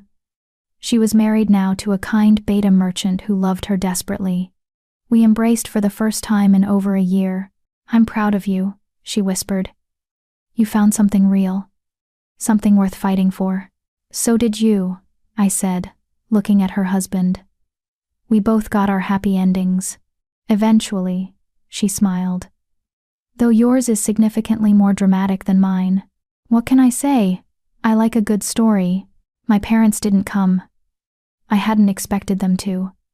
but their absence didn't hurt the way it once would have. I had a new family now. A chosen one. As Caden and I stood before the kingdom, exchanging vows for the second time, I thought about how far we'd come, from a broken Omega and a cursed king to this two whole people, choosing each other freely and openly. The priest pronounced us married again. Caden kissed me, thoroughly, and the kingdom cheered for their king and queen. But the best moment came later. During the reception, a foreign diplomat approached us, smiling warmly. "Your Majesties, I have a gift. A riddle, if you will.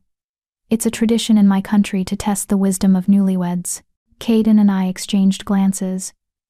We both knew this riddle. "Please," I said. "We'd be honored to hear it." The diplomat cleared his throat. "It protects without chains, holds without hands, and breaks only when given away freely." "What is it?" Caden answered without hesitation, his hand finding mine. "A promise." "Correct," the diplomat beamed. "And what promise have you made to each other?" I looked at Caden, at the king, who'd seen my brokenness and called it beautiful, at the beast who'd chosen his own name and identity, at the man who was now fully, completely himself. "To see each other truly," I said. "All the broken parts and beautiful pieces. And to stay. Always." "That," the diplomat said, "is the answer to every curse that's ever existed." Epilogue. The next story. Months after the wedding, I was in my library when Caden found me. "I have news," he said, looking troubled. "A letter from the neighboring kingdom. They have a situation that sounds familiar." "How familiar?" "A princess cursed to exist in 3 different forms. No one knows which one is real. Each form appears at different times, with different memories." He handed me the letter. "They're asking if we know anything about breaking impossible curses." I read the letter, a smile tugging at my lips. 3 forms. 3 versions of herself, none of them quite whole. It reminds me of us. It does, doesn't it? I set the letter down. Should we help them? Do you want to? I thought about our journey, about the pain and the triumph and the love that broke an unbreakable curse. Yes, everyone deserves the chance to become whole, to find someone who sees all their fractured pieces and loves them anyway. Then we'll help. Caden pulled me close. But first, we have our own happy ending to enjoy. First, I agreed, kissing him, and then we help others find theirs. Outside the library window, the sun was setting. But for the first time in 7 years, no transformation was coming. Just another peaceful night with the person I loved. We'd earned this. The quiet moments, the simple joy, the freedom to just exist without curses hanging over our heads. But somewhere in another kingdom, someone else was trapped in an impossible situation. Someone who needed hope. And hope, I'd learned, was the most powerful magic of all. And that's Mira and Caden's story, from invisible servant and cursed king to integrated, whole partners who proved that love isn't about fixing each other, it's about seeing each other truly. If this story moved you, if you connected with themes of finding worth in brokenness and love that defies impossible odds, I have something you need to read. My book, Rejected by the Alpha, is a glow-up revenge romance that takes these same themes and amplifies them. It's about an Omega who gets rejected and transforms herself into everything they said she could never be. The emotional depth, the tension, the satisfying triumph, it's all there. Link is in the description, and seriously, if you grab it, come back and tell me what you think in the comments. Your support helps me create more stories like this. Thank you so much for watching this journey with me. If you loved it, smash that like button, subscribe for more emotional fantasy romance stories, and I'll see you in the next one.